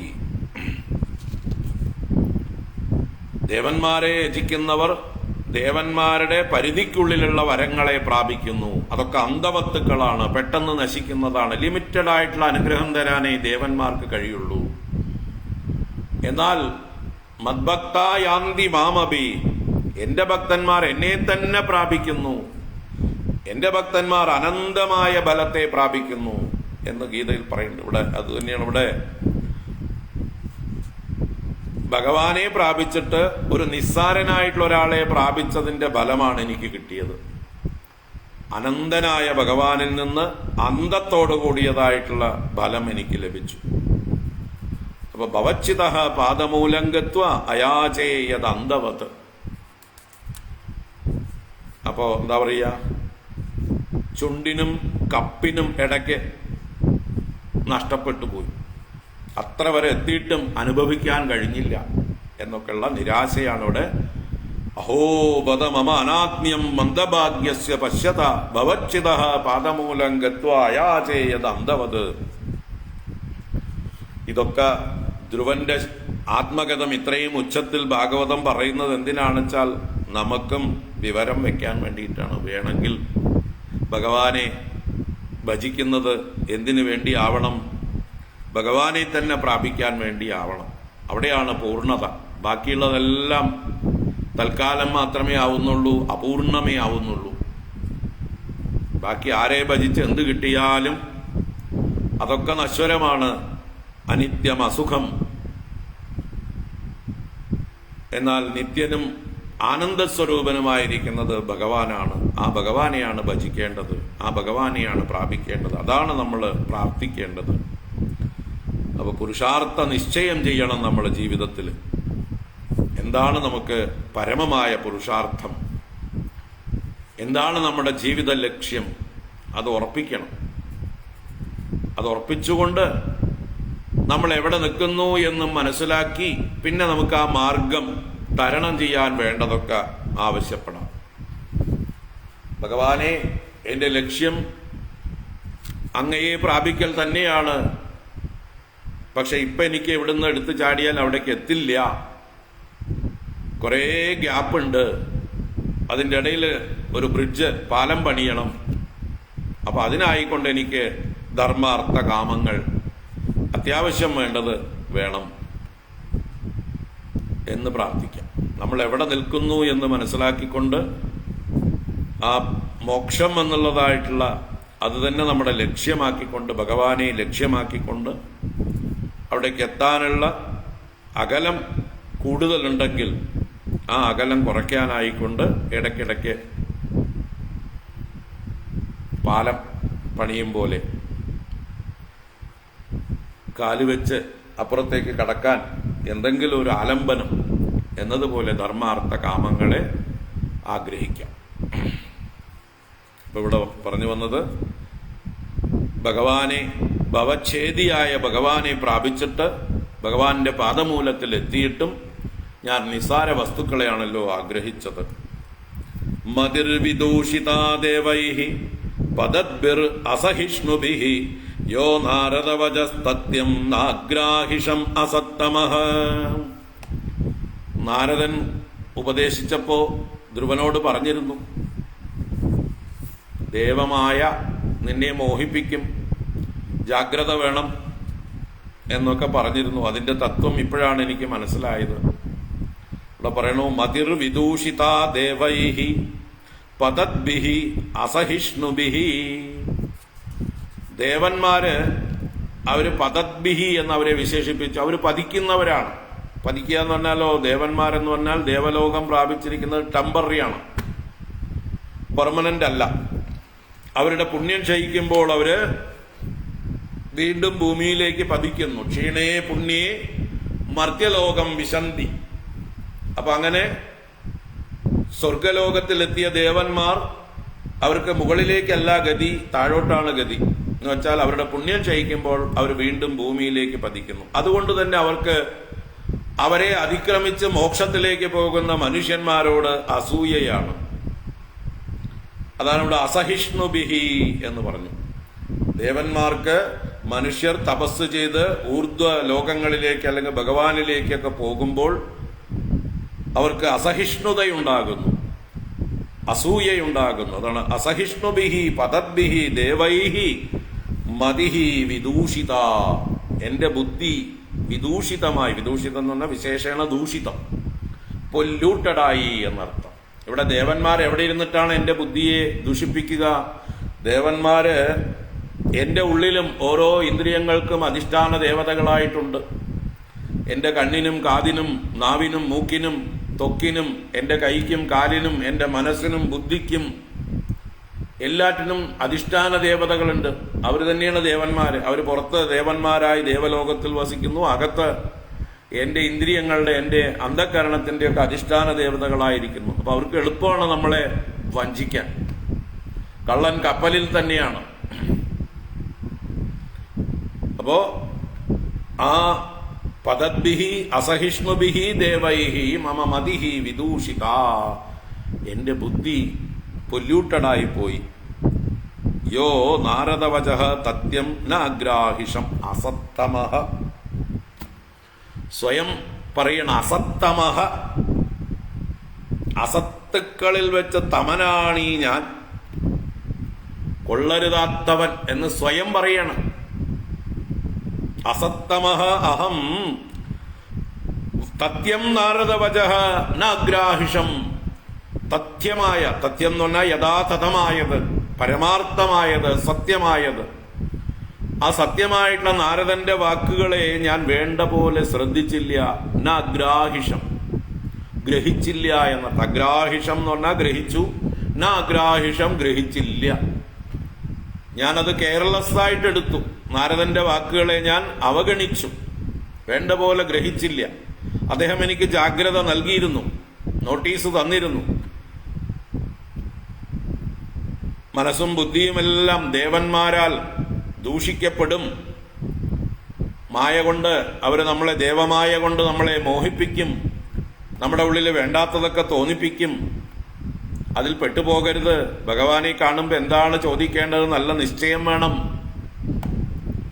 എന്നൊക്കെ നാരദൻ സൂചിപ്പിച്ചിരുന്നതാണ്. പക്ഷേ അദ്ദേഹത്തിന്റെ വാക്കുകളെ ഞാൻ വേണ്ട പോലെ ഗൗരവത്തിൽ എടുത്തില്ല. അതിന്റെ ഫലമാണിപ്പൊ ഞാൻ അനുഭവിക്കുന്നത്. അസത്തമഃ, സൂപ്പർലേറ്റീവായിട്ട് സ്വയം നിന്ദിക്കുകയാണ്. അസത്തുക്കളിൽ വെച്ച് തമനാണല്ലോ ഞാൻ, അത്യന്തം അസത്തമനായിട്ട് ആ നാരദവാക്കിന്റെ പരമാർത്ഥത്തെ ഞാൻ ഗ്രഹിച്ചില്ല എന്ന് പറഞ്ഞ് സ്വയം നിന്ദിക്കുകയാണ്. ദൈവീം മായാമുപാശ്രിത്യ പ്രസുപ്തൈവ ഭിന്നദൃക്ക് തപ്യേ ദ്വിതീയേപ്യസതി ഭ്രാതൃഭ്രാതൃവ്യഹൃദ്രുജാ. ദൈവീം മായാം ഉപാശ്രിത്യ പ്രസുപ്തഃ ഇവ ഭിന്നദൃക്ക് തപ്യേ ദ്വിതീയേ അപി അസതി ഭ്രാതൃഭ്രാതൃവ്യഹൃദ്രുജാ. ദൈവീം മായാം ഉപാശ്രിത്യ, ദേവന്മാരാൽ ചെയ്യപ്പെട്ട മായയെ ആശ്രയിച്ച് പ്രസുപ്തഃ ഇവ, ഉറങ്ങിയവനെ പോലെ, പ്രകർഷേണ സുപ്തൻ പ്രസുപ്തൻ, ഉറങ്ങിയവനെ പോലെ ഭിന്നദൃക്ക്, ഭേദദർശനത്തോടു കൂടിയവനായിട്ട് എന്ന് പറഞ്ഞാൽ ഉറങ്ങാൻ കിടന്ന് ഉള്ളില് സ്വപ്നം കാണുന്നത് ഭേദദർശനത്തോടു കൂടിയിട്ടാണ്, സ്വയം മറന്നിട്ടാണ്. എന്താണ് വാസ്തവം എന്ന് മായ കൊണ്ട് മറയ്ക്കപ്പെട്ടു. മനസ്സാകുന്ന മായ കൊണ്ട് മറയ്ക്കപ്പെട്ടതുകൊണ്ടാണ് സ്വപ്നത്തില് ഇല്ലാത്തതൊക്കെ ഉണ്ടാക്കി കാണുന്നത്, ഭേദങ്ങൾ ദർശിക്കുന്നത്, ഭിന്നദൃക്ക്. വാസ്തവത്തിൽ ഏകനായ ഞാൻ സ്വസ്ഥനായി ഉറങ്ങുകയാണ്. പക്ഷേ ആ ഏകനായ ഞാൻ തന്നെ പലതായി തീരുകയാണ് എൻ്റെ സ്വപ്നത്തിൽ. വേറെ പുറത്തുനിന്ന് എവിടുന്നും ആരും ഒന്നും കൊണ്ടുവന്നിട്ടില്ല. എൻ്റെ സ്വപ്നലോകം എന്നുള്ളത് ഞാൻ തന്നെയാണ്. എന്നിൽ നിന്ന് അന്യമായിട്ട് എൻ്റെ സ്വപ്നത്തിൽ എന്നെ ഉപദ്രവിക്കുന്ന ഒരു ശത്രുവുമില്ല, ഒരു വന്യമൃഗവുമില്ല, ഒരു മഴയുമില്ല, വെയിലുമില്ല, സൂര്യനുമില്ല, പ്രകൃതിയുമില്ല, ഒന്നുമില്ല. എന്നിൽ നിന്ന് അന്യമായിട്ട് അവിടെ ഒന്നുമില്ല. സ്വപ്നം നമ്മൾക്ക് ബോധത്തോടുകൂടി കാണാൻ പറ്റിയാൽ നന്നായിരുന്നു. അപ്പൊ തന്നെ നമുക്ക് കാണാം, ഇതാ ഞാൻ തന്നെ ഈ സ്വപ്നരംഗത്തിലെ മലയായിരിക്കുന്നു, പുഴയായിരിക്കുന്നു, വൃക്ഷങ്ങളായിരിക്കുന്നു, പക്ഷികളായിരിക്കുന്നു, മൃഗങ്ങളായിരിക്കുന്നു. ഞാൻ തന്നെ അതാ അപ്പുറത്ത് കള്ളന്റെ വേഷം കെട്ടിയിരിക്കുന്നു. ഞാൻ തന്നെ അപ്പുറത്തതാ വന്യമൃഗങ്ങളായി എന്നെ ആക്രമിക്കാൻ വരുന്നു. അപ്പൊ നല്ലൊരു കള്ളനും പോലീസും കളിയോ ഒക്കെ ആയിട്ട് നമുക്ക് എൻജോയ് ചെയ്യാം സ്വപ്നം. ഇവിടെ സ്വപ്നമല്ല, ജാഗ്രതയിൽ തന്നെ നമ്മൾ ചിലപ്പോൾ കളിച്ച് ഗൗരവത്തിൽ സീരിയസ് ആയിപ്പോകും, താതാത്മ്യം പ്രാപിച്ച് വിഷമിക്കും അല്ലേ? ജാഗ്രതയിലുള്ള കളികളിൽ പോലും നമ്മൾ സ്വയം മറന്ന് താതാത്മ്യം പ്രാപിച്ച് വിഷമിച്ച് ചിലപ്പോൾ തോറ്റു കഴിഞ്ഞാൽ ആത്മഹത്യയും വേണമെങ്കിൽ ചെയ്യാം. കളിയിൽ തോറ്റിട്ട് നാണം കെട്ടിട്ട് ആത്മഹത്യ ചെയ്യാം. അങ്ങനെയൊക്കെ ഉണ്ടാവും. അപ്പൊ പിന്നെ സ്വപ്നത്തിലെ കാര്യം പറയാനുണ്ടോ? അപ്പൊ പ്രസുപ്തൈവ ഭിന്നദൃക്ക്, ഉറങ്ങിയവൻ ഭേദദൃഷ്ടിയോടുകൂടിയവനായിരിക്കുന്നത് പോലെ ദ്വിതീയേ അസതി അഭി, ദ്വിതീയേ അഭി അസതി എന്നുള്ളത് ദ്വിതീയേ അസതി അഭി, രണ്ടാമത്തൊരു വസ്തു ഇല്ലാതിരിക്കെ, അസത്തായിരിക്കെ, അസത്ത് എന്ന് പറഞ്ഞാൽ സത്തല്ല, ഇല്ല, രണ്ടാമതൊരു വസ്തു ഇല്ലെങ്കിലും ഞാൻ തപ്യേ, അഹം തപ്യേ, ഞാൻ തപിക്കുന്നു, ഞാനിതാ ഉരുകുന്നു, ദുഃഖിക്കുന്നു, വിഷമിക്കുന്നു എന്നർത്ഥം. തപ്യേ, തപിക്കുന്നു. എന്ത് കാരണമായിട്ട്? ഒരു രോഗം കൊണ്ട്, ഹൃദ്രോഗം കൊണ്ട്. ഹൃദ്രുജ എന്ന് പറഞ്ഞിട്ട്, രുക്ക് എന്ന് പറഞ്ഞാൽ രോഗമാണ്. ഹൃദ്രുജ, ഹൃദ്രോഗത്താൽ ഞാൻ തപിക്കുന്നു. ഇവിടെ എന്താണ് ഹൃദ്രോഗം? ഭ്രാതൃവ്യ ഹൃദ്രുജ എന്നാണ്. ഭ്രാതൃവ്യ ഹൃദ്രുജ, എന്റെ ഭ്രാതാവായ ഉത്തമനോട് ഭ്രാതൃവ്യൻ എന്ന ഭാവത്തിലുള്ള ഹൃദ്രോഗം എന്ന് വെച്ചാൽ അവിടെ ശത്രു എന്നുള്ള ഭാവം. എന്റെ സഹോദരനായ ഉത്തമനോട് എന്റെ ശത്രു എന്നുള്ള ഭാവത്തിലുള്ള അസൂയ എന്ന ഹൃദ്രോഗം കൊണ്ട് ഞാനിതാ തപിക്കുന്നു. അപ്പൊ അസൂയാദി ഹൃദ്രോഗങ്ങളെ കൊണ്ടാണ് നമ്മളൊക്കെ തപിക്കുന്നത്. എല്ലാവർക്കും ഉണ്ട് ഹൃദ്രോഗം. നമ്മളൊക്കെ ഹൃദ്രോഗികളാണ്. ഏതാണ് ഹൃദ്രോഗം? കാമം, ക്രോധം, ലോഭം, മോഹം, മതം, മാത്സര്യം. ആ മാത്സര്യത്തിന്റെ ഒരു ഭാവം തന്നെയാണ് അസൂയ. അപ്പൊ അസൂയാദി ഹൃദ്രോഗം കൊണ്ട് ഞാനിതാ തപിക്കുന്നു. ഭ്രാതൃവ്യ ഹൃദ്രുജ തപ്യേ, രണ്ടാമതില്ലെങ്കിലും ദ്വിതീയേ അസതി അഭി, വാസ്തവത്തിൽ രണ്ടില്ല. എന്റെ ഭ്രാതാവ് ഞാൻ തന്നെയാണ്. സത്യത്തിൽ എന്റെ ഭ്രാതാവ് എന്നിൽ നിന്ന് അന്യനല്ല. പക്ഷെ ഞാൻ അന്യനായി കണ്ട് അവനോട് അസൂയയോടുകൂടിയവനായി എന്റെ ഹൃദയം നോവുന്നു, തപിക്കുന്നു. അപ്പൊ അതിന് കാരണം ഭേദദൃഷ്ടിയാണ്. അതിന് കാരണം മായയാണ്, ദൈവീ മായ. ഈ മായ എന്ന് പറഞ്ഞാൽ അവിദ്യ, അജ്ഞാനം, അത് തന്നെയാണ് മായ. അതിനാണ് സത്യം പരം ധീമഹി, സത്യം പരം ധീമഹി എന്ന് നിരന്തരം ധ്യാനിക്കുന്നത്. ദൈവീം മായാമുപാശ്രിത്യ പ്രസുപ്തൈവ ഭിന്നദൃക്ക് തപ്യേ ദ്വിതീയേപ്യസതി ഭ്രാതൃവ്യ ഹൃദ്രുജ മയൈതത് പ്രാർത്ഥിതം വ്യർത്ഥം ചികിത്സേവ ഗദായുഷി പ്രസാദ്യ ജഗദാത്മാനം തപസാ ദുഷ്പ്രസാദനം ഭവച്ഛിതം അയാചേഹം ഭവം ഭാഗ്യവിവർജിതഃ. മയാ ഏതത് പ്രാർത്ഥിതം വ്യർത്ഥം, മയാ എന്നാൽ ഏതത് ഇത് പ്രാർത്ഥിതം പ്രാർത്ഥിക്കപ്പെട്ടു എന്ത് വ്യർത്ഥം വ്യർത്ഥം എന്ന് പറഞ്ഞാലോ അർത്ഥമില്ലാത്തത് പ്രയോജനരഹിതമായതിനെയാണ് ഞാൻ പ്രാർത്ഥിച്ചത്. പ്രയോജനരഹിതം മാത്രമല്ല, അത് ദുഃഖം ജനിപ്പിക്കുന്നത് വിപരീതമായ അർത്ഥം. വ്യർത്ഥം എന്നുള്ളതിന് വിഗതമായ അർത്ഥം, വിപരീതമായ അർത്ഥം എന്ന് പറയാം. അപ്പൊ വിപരീതാർത്ഥം എന്ന് പറഞ്ഞാലോ ഉപദ്രവം, വ്യർത്ഥമായിട്ടുള്ളതാണ് ഞാൻ പ്രാർത്ഥിച്ചത്. മയാ ഏതത് പ്രാർത്ഥിതം വ്യർത്ഥം. ഇതുപോലെ ചികിത്സേവ ഗതായുഷി, ഗതായുഷി ചികിത്സ ഇവ. ആയുസ് കഴിഞ്ഞവനെ എത്ര എന്തെല്ലാം ചികിത്സിച്ചിട്ടും ഫലിക്കുമോ? അവന്റെ ആയുസ് ഒടുങ്ങിക്കഴിഞ്ഞു, അവന്റെ തലയിലെഴുത്ത്, അവന്റെ വിധി കഴിഞ്ഞിരിക്കുന്നു. പിന്നെയും അവന് വേണ്ടി എത്ര കാശ് ചെലവാക്കിയിട്ടും എന്തെല്ലാം ചികിത്സ ചെയ്താലും അതൊന്നും ഫലിക്കാൻ പോകുന്നില്ല. ആയുസ്സുണ്ടെങ്കിലേ ചികിത്സ ഫലിക്കുള്ളൂ. എത്ര വലിയ ചികിത്സ ആയിക്കോട്ടെ, എത്ര കേമനായിക്കോട്ടെ ഡോക്ടർ, എത്ര കേമായിക്കോട്ടെ മരുന്ന്, എത്ര വലിയ സ്പെഷ്യലിസ്റ്റ് ആശുപത്രി ആയിക്കോട്ടെ, ആയുസ് കഴിഞ്ഞാൽ പിന്നെ ചികിത്സ ഫലിക്കില്ല. അപ്പൊ ഇവിടെ ഗതായുഷി ചികിത്സ ഇവ, നിരർത്ഥകമായ ചികിത്സയാണത്. ആയുസ് കഴിഞ്ഞവനുള്ള ചികിത്സ നിരർത്ഥകമായ ചികിത്സയാണ്. അതുപോലെയാണ് ഇപ്പോ ഞാൻ പ്രാർത്ഥിച്ചത്. എന്റെ തലയിലെഴുത്ത്, എനിക്കിതാണ് അനുഭവിക്കാൻ യോഗം. മയാ ഏതത് പ്രാർത്ഥിതം വ്യർത്ഥം ചികിത്സേവ ഗതായുഷി പ്രസാദ്യ ജഗതാത്മാനം തപസാ ദുഷ്പ്രസാദനം. വാസ്തവത്തിൽ ദുഷ്പ്രസാദനം, പ്രസാദിപ്പിക്കുവാൻ വളരെ ക്ലേശമാണ്. ആരെ? ഭഗവാനെ. ആരാ? ജഗതാത്മാനം, ജഗത്തിന്റെ മുഴുവൻ ആത്മാവായ ജഗദീശ്വരനായ ആ ഭഗവാനെ തപസാ പ്രസാദ്യ, തപസ്സുകൊണ്ട്, കഠിനമായ തപസ്സുകൊണ്ട് പ്രസാദിപ്പിച്ചു ഞാൻ 6 മാസം കൊണ്ട്. അങ്ങനെ ജഗതാത്മാവായ ഭഗവാനെ പ്രസാദിപ്പിച്ചിട്ട് എന്തുണ്ടായി? ഫലം ഉണ്ടായില്ല. ആയുസ് കഴിഞ്ഞവന്റെ ചികിത്സ പോലെയായി. ഞാൻ ഇതാണല്ലോ പ്രാർത്ഥിച്ചത്, വ്യർത്ഥമായത്, നിഷ്പ്രയോജനമായത്. അപ്പൊ എന്താ ഞാൻ ഉണ്ടായത്? ഭവച്ഛിതം അയാചേ അഹം ഭവം ഭാഗ്യവിവർജിത, ഭാഗ്യവിവർജിത അഹം, ഭാഗ്യം വർജിക്കപ്പെട്ടവനായ ഞാൻ. എനിക്ക് ഭാഗ്യം തീരെ ഇല്ല. അങ്ങനെ ഭാഗ്യഹീനനായ ഞാൻ ഭവച്ഛിതം ഭവം അയാചേ. ഭവച്ഛിതം, ഭവച്ഛിത്ത് ഭഗവാൻ, ഭവത്തെ ഛേദിക്കുന്നവൻ, സംസാരത്തെ മുറിച്ചു കളയുന്നവൻ.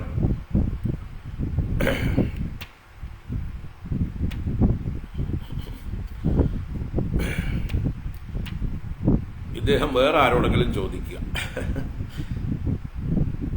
ഇവിടെ തന്നെ പറഞ്ഞുകൊണ്ടിരിക്കരുത്. ഒരു ഭ്രാന്ത് പോലെ ഇരിക്കണം.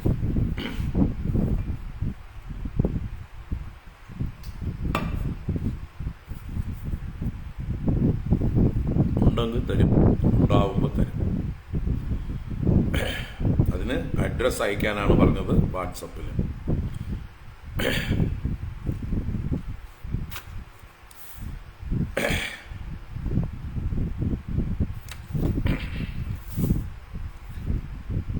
അപ്പോ ഭവച്ഛിതം,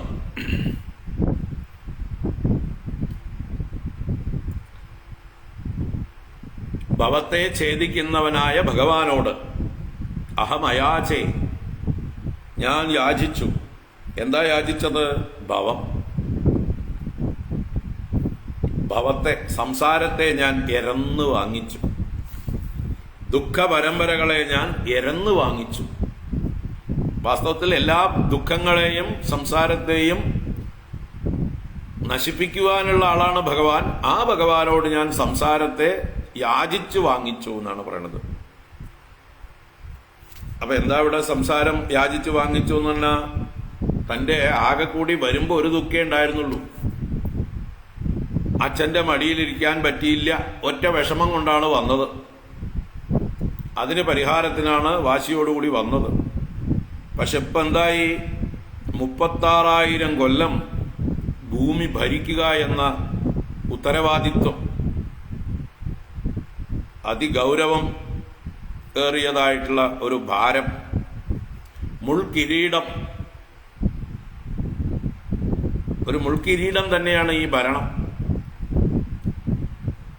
അതും ചെറിയ കാലമൊന്നുമല്ല, 36,000 കൊല്ലം. അപ്പൊ ഇതിലും വലിയ സംസാരം വേറെയുണ്ടോ? ഇത്രയും കാലം ഇങ്ങനെ ഈ ഭൂമിയെ ഭരിക്കുക, ജനങ്ങളുടെ ദുഃഖങ്ങളെ പ്രശ്നങ്ങളെ ഒക്കെ തീർത്തു കൊടുത്തോണ്ടേയിരിക്കുക,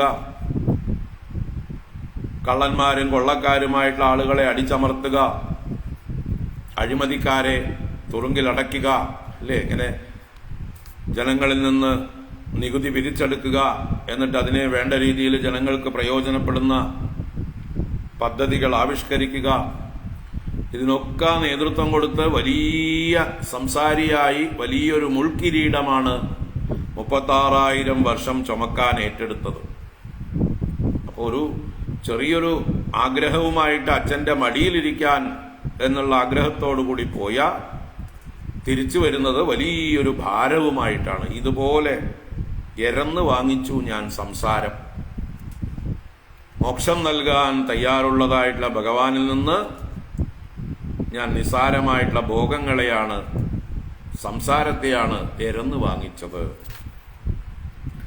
മയൈതത് പ്രാർത്ഥിതം വ്യർത്ഥം ചികിത്സേവഗതായുഷി പ്രസാദ്യ ജഗദാത്മാനം തപസാ ദുഷ്പ്രസാദനം ഭവച്ഛിദം അയാചേഹം ഭവം ഭാഗ്യവിവർജിതഃ.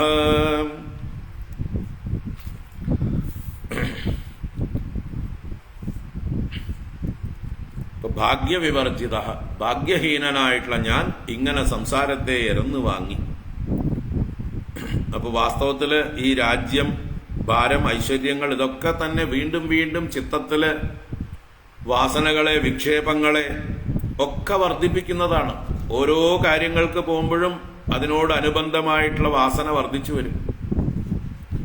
അടുത്ത പ്രോജക്റ്റ്, അടുത്ത പ്രോജക്റ്റ്, അടുത്ത പ്രോജക്റ്റ് എന്ന് പറഞ്ഞിട്ടിങ്ങനെ പ്രോജക്റ്റുകളിലേക്ക് മനസ്സ് പോയിക്കൊണ്ടിരിക്കും.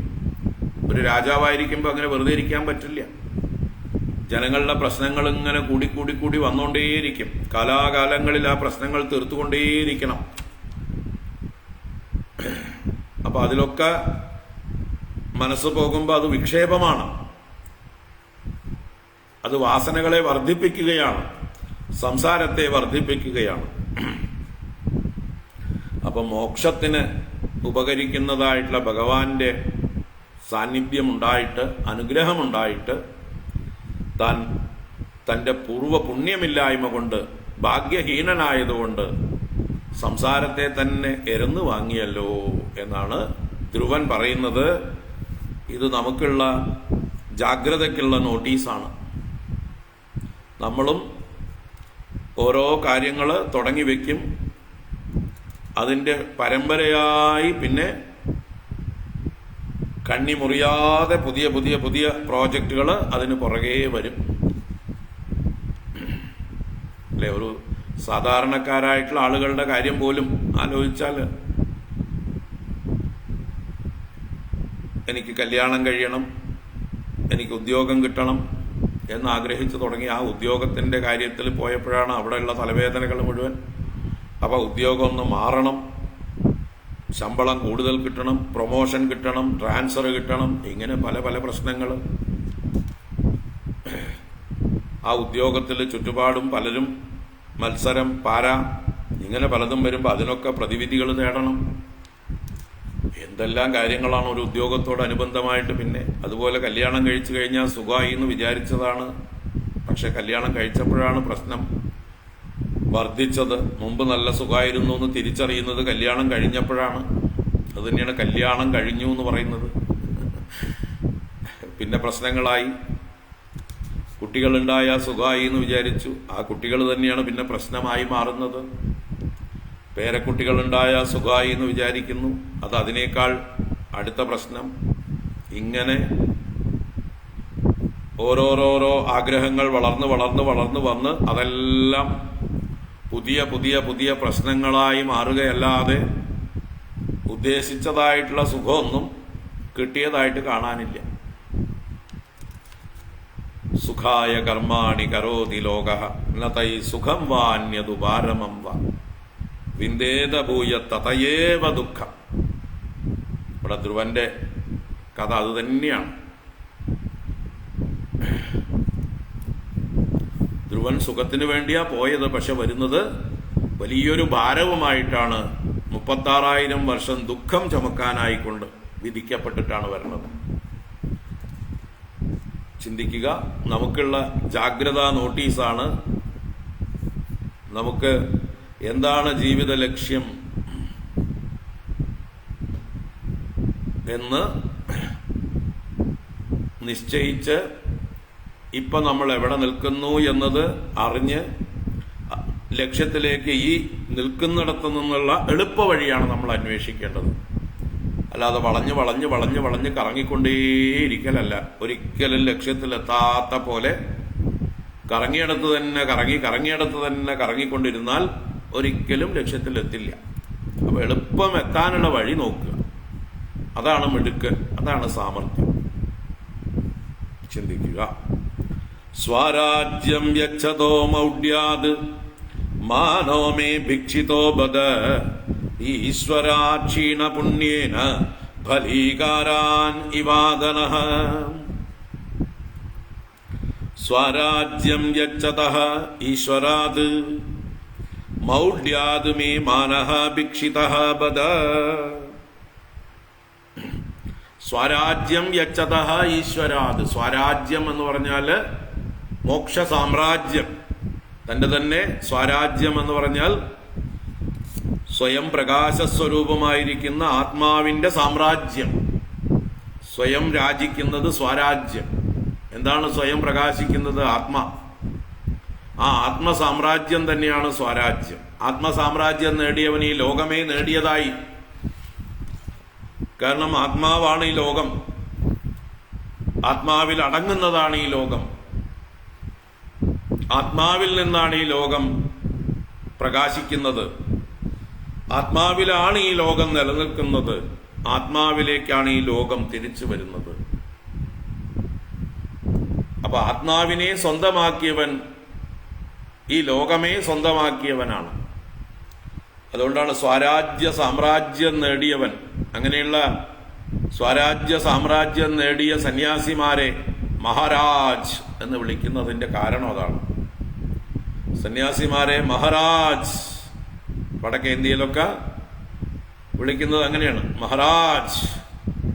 എന്തുകൊണ്ട്? മഹാരാജ് ഏറ്റവും മഹത്തായ രാജ്യത്തെ സ്വന്തമാക്കിയവനാണ്. ഏറ്റവും മഹത്തായ രാജ്യം ആത്മസാമ്രാജ്യമാണ്. അത് തന്നെയാണ് സ്വരാജ്യം. ആത്മാവിനെ സ്വന്തമാക്കിയവൻ ലോകം മുഴുവൻ സ്വന്തമാക്കിയിരിക്കുന്നു. അപ്പൊ അങ്ങനെയുള്ള മോക്ഷമാകുന്ന ആത്മസ്വരൂപമാകുന്ന സാമ്രാജ്യത്തെ നൽകുന്ന ആ ഈശ്വരനിൽ നിന്ന് സ്വരാജ്യം യച്ഛതഃ ഈശ്വരാത് മൗഢ്യാത്, എന്റെ മൂഢത കൊണ്ട്, എന്റെ മോഹം കൊണ്ട്, എന്റെ അറിവില്ലായ്മ കൊണ്ട്, എന്റെ തെറ്റിദ്ധാരണ കൊണ്ട് മേ എന്നാൽ മാനഃ ഭിക്ഷിതഃ ബദ, മാനം അഭിമാനം ഭിക്ഷയായി യാചിക്കപ്പെട്ടു. കഷ്ടം തന്നെ. അഭിമാനമാണ് ഞാൻ യാചിച്ചത് ഭഗവാനോട്. കാരണം നഷ്ടപ്പെട്ട യശസ്സിന് പകരമായി വലിയ മാനം, എല്ലാവരാലും പൂജിക്കപ്പെടുന്നതായിട്ടുള്ള സ്ഥാനം, അതാണ് മാനം. അപ്പൊ എല്ലാവരേക്കാൾ വലിയ ആളായി തീർന്ന് എല്ലാവരാലും പൂജിക്കപ്പെടണം എന്നുള്ളതായിട്ടുള്ള ആ ഒരു ചിന്തയാണല്ലോ എനിക്ക് ഉണ്ടായത്. എന്റെ മൗഢ്യം കൊണ്ട് മാനം ഭിക്ഷിതമായി. ക്ഷീണപുണ്യേന അധനഃ ഈശ്വരാത് ബലീകാരാൻ ഇവ. ഇവിടെ ക്ഷീണപുണ്യേന, പുണ്യം ക്ഷയിച്ചതുകൊണ്ട് ഒരു അധനൻ, അധനൻ എന്ന് പറഞ്ഞാൽ ധനമില്ലാത്ത ദരിദ്രൻ, ഈശ്വരാത് ബലീകാരാൻ ഇവ, ഈശ്വരനിൽ നിന്ന് ബലീകാരാൻ എന്ന് പറഞ്ഞാൽ നിസ്സാരമായ ധാന്യങ്ങളെ ചോദിച്ചു മേടിക്കും പോലെ.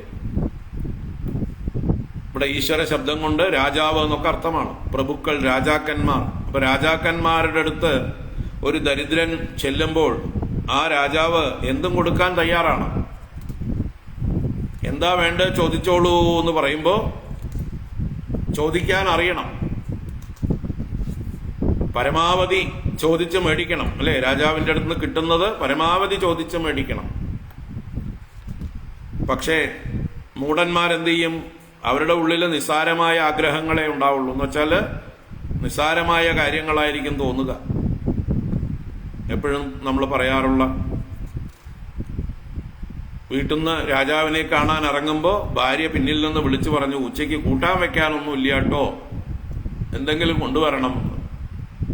അപ്പൊ രാജാവിന്റെ മുമ്പിൽ വന്ന് രാജാവ് എന്താ വേണ്ടതെന്ന് ചോദിച്ചപ്പോ ഉടനെ തോന്നിയത് ഭാര്യയുടെ വാക്കുകളാണ്. കുറച്ച് കുമ്പളങ്ങിയും തക്കാളിയും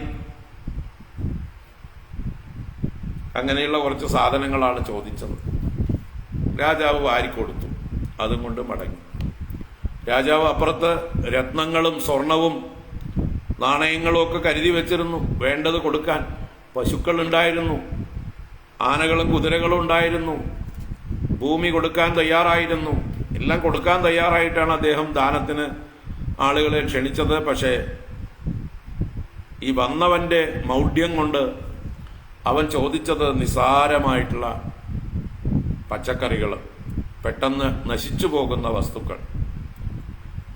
അപ്പൊ അതുപോലെയാണ് ഇവിടെ പറയുന്നത്, ഒരു അധനൻ ഈശ്വരനെ പ്രഭുവിനെ കണ്ടുകഴിഞ്ഞാൽ അവന്റെ പുണ്യക്ഷയം കാരണം നിസ്സാര വസ്തുക്കൾ ചോദിക്കും. ബലീകാരാൻ, ചില ധാന്യങ്ങളെയൊക്കെ ചോദിച്ചു മേടിക്കുന്നത് പോലെ നിസ്സാര കാര്യങ്ങളെ ചോദിച്ചു മേടിക്കും. അതുപോലെയായിപ്പോയി എൻ്റെ കഥയും എന്ന് മോക്ഷ സാമ്രാജ്യം നൽകാൻ തയ്യാറുള്ള ഭഗവാനെ കണ്ടിട്ടും ഞാൻ ഈ സംസാരമാണല്ലോ എരന്നു വാങ്ങിച്ചത്. അപ്പൊ നമ്മളും ചിന്തിക്കേണ്ടത് തന്നെയാണ്. നമ്മുടെ മനുഷ്യജന്മം ദുർലഭമായിട്ടുള്ള മനുഷ്യജന്മം, ഈ ജന്മത്തിലാണ് ഈശ്വരനെ പ്രാപിക്കുവാനുള്ള യോഗ്യതയുള്ളത്.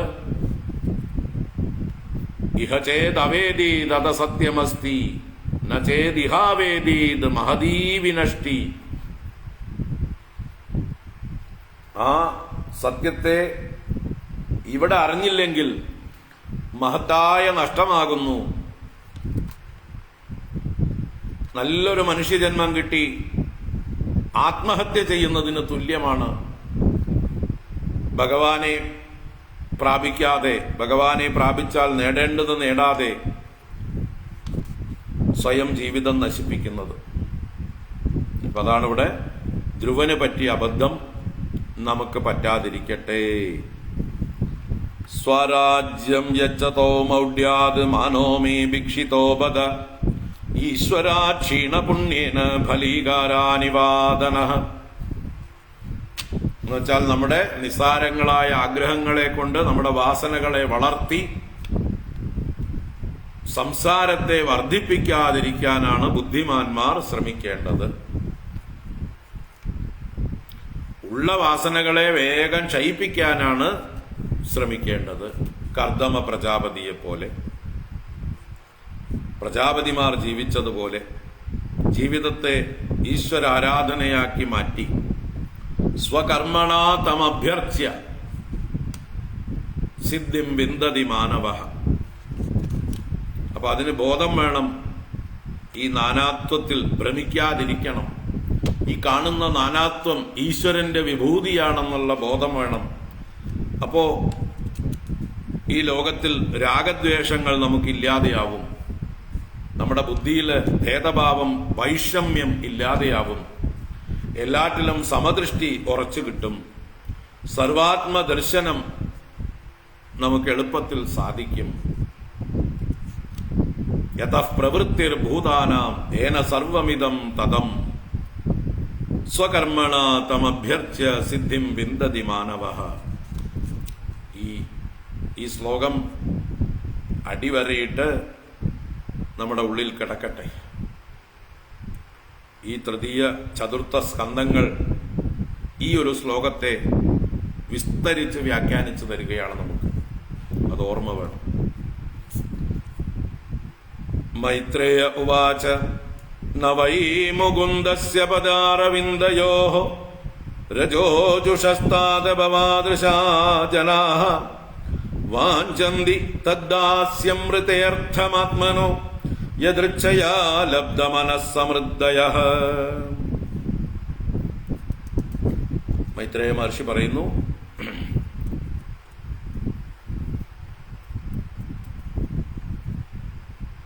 രജോജുഷസ്താത, അവിടെ താത എന്നുള്ളത് വിതുരനെ പുത്ര എന്ന വാത്സല്യത്തോടെ സംബോധന ചെയ്യണം. അല്ലയോ താത, പുത്ര, വത്സ, മുകുന്ദസ്യ പദാരവിന്ദയോഹോ രജോജുഷഃ ഭവാദൃശാഃ ജനാഃ. വിതുരനെ പോലെയുള്ള ആളുകളെ നോക്കി മൈത്രേയൻ പറയണം, ഭവാദൃശാഃ ജനാഃ, അങ്ങയെ പോലെയുള്ള ആളുകൾ. അവരെന്ത് ചെയ്യുന്നവരാണ്? മുകുന്ദസ്യ പദാരവിന്ദയോഹോ രജോജുഷഃ, മുകുന്ദന്റെ മോക്ഷദാതാവായ ഭഗവാന്റെ പദാരവിന്ദയോഹോ പദകമലങ്ങൾ രണ്ടിന്റെയും രജോജുഷഃ, രജസ് എന്ന് പറഞ്ഞാൽ പൊടി, ധൂളി, അതിനെ ജുഷഃ എന്ന് പറഞ്ഞാൽ സേവിക്കുന്നവർ എന്ന് വെച്ചാൽ ഭഗവാന്റെ പാദാരവിന്ദങ്ങളെ സേവിക്കുന്നവരായ നിങ്ങളെ പോലെയുള്ളവർ, ഹേ വിതുര അങ്ങയെ പോലെയുള്ളവർ. ഭവാദൃശാ ജനാഃ യദൃച്ഛയാ ലബ്ധ മനസ്സമൃദ്ധയഃ, അവരെങ്ങനെയുള്ളവരാണ്? യദൃച്ഛയാ ലബ്ധ മനസ്സമൃദ്ധയഃ. യദൃച്ഛയാ ലബ്ധം എന്ന് പറഞ്ഞാൽ യാദൃച്ഛികമായി ലഭിച്ചത്, ഈശ്വരേച്ഛയാ വന്നു ചേർന്നത്. അതുകൊണ്ട് മനസ്സമൃദ്ധയഃ, അവർ മനസ്സമൃദ്ധിയുള്ളവരാണ്. യദൃച്ഛാലാഭ സന്തുഷ്ടന്മാരാണ് അവരെന്ത് കിട്ടിയാലും അതിൽ സന്തുഷ്ടരാണ്. അതിൽ കൂടുതൽ അവർ ആഗ്രഹിക്കുന്നില്ല. കുറച്ചും കൂടി കിട്ടിയിരുന്നെങ്കിൽ, അതും കൂടി കിട്ടിയിരുന്നെങ്കിൽ, ഇതും കൂടി കിട്ടിയിരുന്നെങ്കിൽ എന്നവർ ആഗ്രഹിക്കുന്നില്ല. കിട്ടിയത് തന്നെ ധാരാളം എന്ന് കരുതി തൃപ്തി അടയുന്നവരാണ് യദൃച്ഛാലാഭ സന്തുഷ്ടന്മാർ. അവരാണ് യഥാർത്ഥ ഭക്തന്മാർ. അതാണ് ഇവിടെ യദൃച്ഛയാ ലബ്ധ മനസ്സമൃദ്ധയഃ ഭവാദൃശാഃ ജനാഃ. യദൃച്ഛയാ ലഭിച്ചതുകൊണ്ട് മനസ്സ് സമൃദ്ധമായിരിക്കുന്ന അങ്ങയെ പോലെയുള്ള ഭക്തന്മാർ എന്ത് ചെയ്യണു? തദ്ദാസ്യം ഋതേ ആത്മനഃ അന്യമർത്ഥം ന വാഞ്ചന്തിയേവ. തദ്ദാസ്യം ഋതേ, ആ ഭഗവാന്റെ ദാസ്യം അല്ലാതെ, ഋതേ എന്നുള്ളത് വിനാ എന്നുള്ള അർത്ഥത്തിലാണ്, വിതൗട്ട് അല്ലെങ്കിൽ എക്സെപ്റ്റ് എന്നുള്ള അർത്ഥത്തിൽ. അപ്പോ ഭഗവാന്റെ ദാസ്യം അല്ലാതെ, അതിനെ ഒഴിച്ച് ആത്മനഃ അന്യമർത്ഥം, തനിക്ക് വേറെന്തെങ്കിലും ഒരു പ്രയോജനത്തെ, അന്യമായൊരു സാധനത്തെ ന വാഞ്ചന്തിയേവ, ആഗ്രഹിക്കുന്നേയില്ല. അപ്പോ ഈ ഭക്തന്മാർ, യഥാർത്ഥ ഭക്തന്മാർ, യദൃച്ഛാലാഭ സന്തുഷ്ടന്മാരും ഭഗവാന്റെ ദാസ്യം മാത്രം എപ്പോഴും പ്രാർത്ഥിക്കുന്നവരുമാകുന്നു. അവർ വേറൊന്നും ആഗ്രഹിക്കുന്നില്ല. അപ്പം വിതുരനെ പോലെയുള്ള ആളുകളെ ചൂണ്ടിയിട്ടാ പറയുന്നത്. കാരണം വിതുരൻ അതുപോലൊരു മഹാനാണ്, ദുരയില്ലാത്ത ആളാണ്. വിഗതമായ ദുരയോടുകൂടിയവൻ വിതുരൻ, അല്പം പോലും ആഗ്രഹമില്ലാത്തവൻ, അത്യാഗ്രഹമില്ലാത്തവൻ, യദൃച്ഛാലാഭ സന്തുഷ്ടൻ. അതുകൊണ്ട് തന്നെയാണ് അദ്ദേഹം മൈത്രേയ മഹർഷിയോട് വന്ന് ചോദിച്ചതും, സുഖായ കർമാണി കരോതി ലോകഃ നതൈ സുഖം വാന്യതുപാരമം വാ. അപ്പൊ അതിനുള്ള നമുക്കൊക്കെയുള്ള മറുപടി കൂടിയാണ്. എന്താണ്, എങ്ങനെയായാൽ ഈ ലോകത്തിൽ സുഖമായി ജീവിക്കാം? എപ്പോഴും യദൃച്ഛാലാഭ സന്തുഷ്ടരായിരിക്കുക എന്ന് പറഞ്ഞാൽ, ഇവിടെ യദൃച്ഛാലാഭം എന്നുള്ളത് ഒന്നും ആക്സിഡന്റൽ അല്ല. യാദൃച്ഛികം എന്ന് പറഞ്ഞാൽ ഈശ്വരേച്ഛ തന്നെയാണ്. ഈശ്വരേച്ഛയാലാണ് എനിക്കിപ്പോ ഈ അവസ്ഥ വന്നു ചേർന്നിരിക്കുന്നത്. ഞാനിപ്പോ അനുഭവിക്കുന്നതായിട്ടുള്ള എന്ത് സുഖമാണെങ്കിലും ദുഃഖമാണെങ്കിലും അത് ഈശ്വരന്റെ നിശ്ചയമാണ്. അത് ഈശ്വരന്റെ പ്രസാദമായി ഞാൻ സ്വീകരിക്കുന്നു. അതിൽ ഞാൻ പ്രസന്നനായിരിക്കുന്നു, സന്തുഷ്ടനായിരിക്കുന്നു. ഇതിൽ കൂടുതലായിട്ട് ഞാൻ ഒന്നും ആഗ്രഹിക്കുന്നില്ല. ഇപ്പൊ എനിക്ക് എന്താണോ വന്നു ചേർന്നിരിക്കുന്നത് അത് ഞാൻ സന്തോഷപൂർവം സ്വീകരിക്കുന്നു. യദ്യദ്ഭവ്യം ഭവതു ഭഗവൻ പൂർവകർമാനുരൂപം. ഭഗവാനോട് പറയണം, യദ്യത് ഭവ്യം ഭവതു, ഭവിക്കാനുള്ളതൊക്കെ ഭവിക്കട്ടെ ഭഗവാനെ. പൂർവകർമാനുരൂപം, എന്റെ പൂർവകർമ്മങ്ങൾക്ക് അനുരൂപമായി ഭവിച്ചോട്ടെ. ഞാൻ അതൊന്നും മാറ്റിത്തരാൻ അങ്ങയെ ബുദ്ധിമുട്ടിക്കില്ല, അങ്ങയോട് അപേക്ഷിക്കുകയില്ല. ഇതൊന്നും മാറ്റിത്തരാനായിട്ട് ഞാൻ ആവശ്യപ്പെടില്ല. ഇപ്പൊ എന്താണോ ഉള്ളത് അതങ്ങനെ തന്നെ ഇരിക്കട്ടെ. അതിൽ ഞാൻ അങ്ങയുടെ പ്രസാദത്തെ കാണുന്നു. അതുകൊണ്ട് ഞാൻ പ്രസന്നനായിരിക്കുന്നു, സന്തുഷ്ടനായിരിക്കുന്നു. അതാണ് യദൃച്ഛാലാഭ സന്തുഷ്ടി. അത് കഴിഞ്ഞ് ഭഗവാന്റെ ദാസ്യം. എപ്പോഴും എന്ത് ചെയ്യുമ്പോഴും കായേന വാച മനസേന്ദ്രിയൈർവാ ബുദ്ധ്യാത്മനാവാ പ്രകൃതേ സ്വഭാവാത് കരോമി യദ്യത് സകലം പരസ്മൈ നാരായണായേതി സമർപ്പയാമി. ആ പരനായ നാരായണൻ സന്തോഷിക്കട്ടെ എന്ന് കരുതി എൻ്റെ കർമ്മങ്ങളെ ഞാൻ ഭഗവാനിൽ സമർപ്പിക്കുന്നു. അത് തന്നെയാണ് ഭഗവാന്റെ ദാസ്യം. അപ്പൊ ഇതാണ് ഭാഗവത ധർമ്മം. അതാണ് ഇവിടെ മൈത്രേയ മഹർഷി വിതുരനോട് പറയുന്നത്. നവൈ മുകുന്ദസ്യ പദാരവിന്ദയോഃ രജോജുഷസ്താദ ഭവാദൃശാ ജനാഃ വാഞ്ചന്തി തദ്ദാസ്യം ഹൃദയർത്ഥമാത്മനോ യദൃച്ഛയാ ലബ്ധമനഃസമൃദ്ധയഃ. അങ്ങനെ ധ്രുവന്റെ വിഷമത്തിന്റെ കാരണം വളരെ വിശദമായി മൈത്രേയ മഹർഷി വിതുരനോട് പറയുന്നതിലൂടെ നമ്മളോടും പറഞ്ഞു. നമുക്കും എത്രത്തോളം അത് ഉൾക്കൊള്ളാൻ കഴിയും, നമ്മുടെ ജീവിതത്തിൽ അത് പ്രായോഗികമാക്കാൻ കഴിയും, അതുപോലെ ആവട്ടെ. ഭാഗവതം പറഞ്ഞു എന്ന് പറഞ്ഞതുകൊണ്ടോ മൈത്രേയം പറഞ്ഞു എന്ന് പറഞ്ഞതുകൊണ്ടോ ഞാൻ പറഞ്ഞു എന്ന് പറഞ്ഞതുകൊണ്ടോ ഒന്നും നിങ്ങൾക്കത് സ്വീകരിക്കാനൊന്നും പറ്റില്ല. അതും അവനവന്റെ ഭാഗ്യ നിർഭാഗ്യങ്ങൾക്കനുസരിച്ചേ ഇരിക്കുള്ളൂ. അവനവന്റെ കർമ്മം പോലെ ഇരിക്കുള്ളൂ, അവനവന്റെ വാസനകൾ പോലെ ഇരിക്കുള്ളൂ. എങ്കിലും അറിഞ്ഞിരിക്കുക. അറിയുന്തോറും ജീവിതത്തിൽ പ്രായോഗികമാക്കാനുള്ള ഒരു ശ്രമം നമ്മുടെ ഭാഗത്തുനിന്ന് ഉണ്ടാവും. ആ ശ്രമം ആത്മാർത്ഥമാകും തോറും കൂടുതൽ കൂടുതൽ അതുകൊണ്ട് ഫലം ഉണ്ടാകും. ഇനി തിരിച്ചു പോക്കാണ്. ധ്രുവന്റെ മടങ്ങിവരവ് ആഘോഷിക്കുകയാണ് ഇവിടെ ഉത്താനപാത രാജാവ്. അതാണ് 37-ാം ശ്ലോകം മുതൽക്ക് അവസാനം വരെയും. നമുക്ക് അടുത്ത ക്ലാസ്സിൽ കാണാം. നാളെ ക്ലാസ് ഉണ്ടെങ്കിൽ നോട്ടിഫിക്കേഷൻ ഇടാം. നാളെ ഒരു പ്രോഗ്രാം ഉണ്ട്. ആലപ്പുഴയാണ്. പോണോ പോണ്ടേന്ന് നിശ്ചയിച്ചിട്ടില്ല. എന്ന് വെച്ചാൽ ഒരു ചെറിയ അസ്വസ്ഥതയുള്ളത് കൊണ്ട് നോക്കട്ടെ.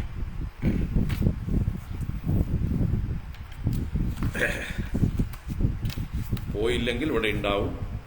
പോയാൽ നാളെ ക്ലാസ് ഉണ്ടാവില്ല. ആലപ്പുഴയാണ്. മങ്കൊമ്പ് ഒരു ഗണപതി സത്രത്തിൽ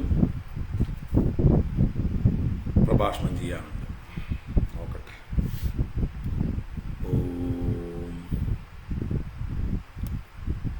കായേന വാചാ മനസേന്ദ്രിയൈർവാ ബുദ്ധ്യാത്മനാ വാ പ്രകൃതേ സ്വഭാവാത് കരോമി യദ്യത് സകലം പരസ്മൈ നാരായണായേതി സമർപ്പയാമി. ഓം ശാന്തി ശാന്തി ശാന്തി. ഹരി ഓം ശ്രീ ഗുരുഭ്യോ നമഃ. ഹരി ഓം.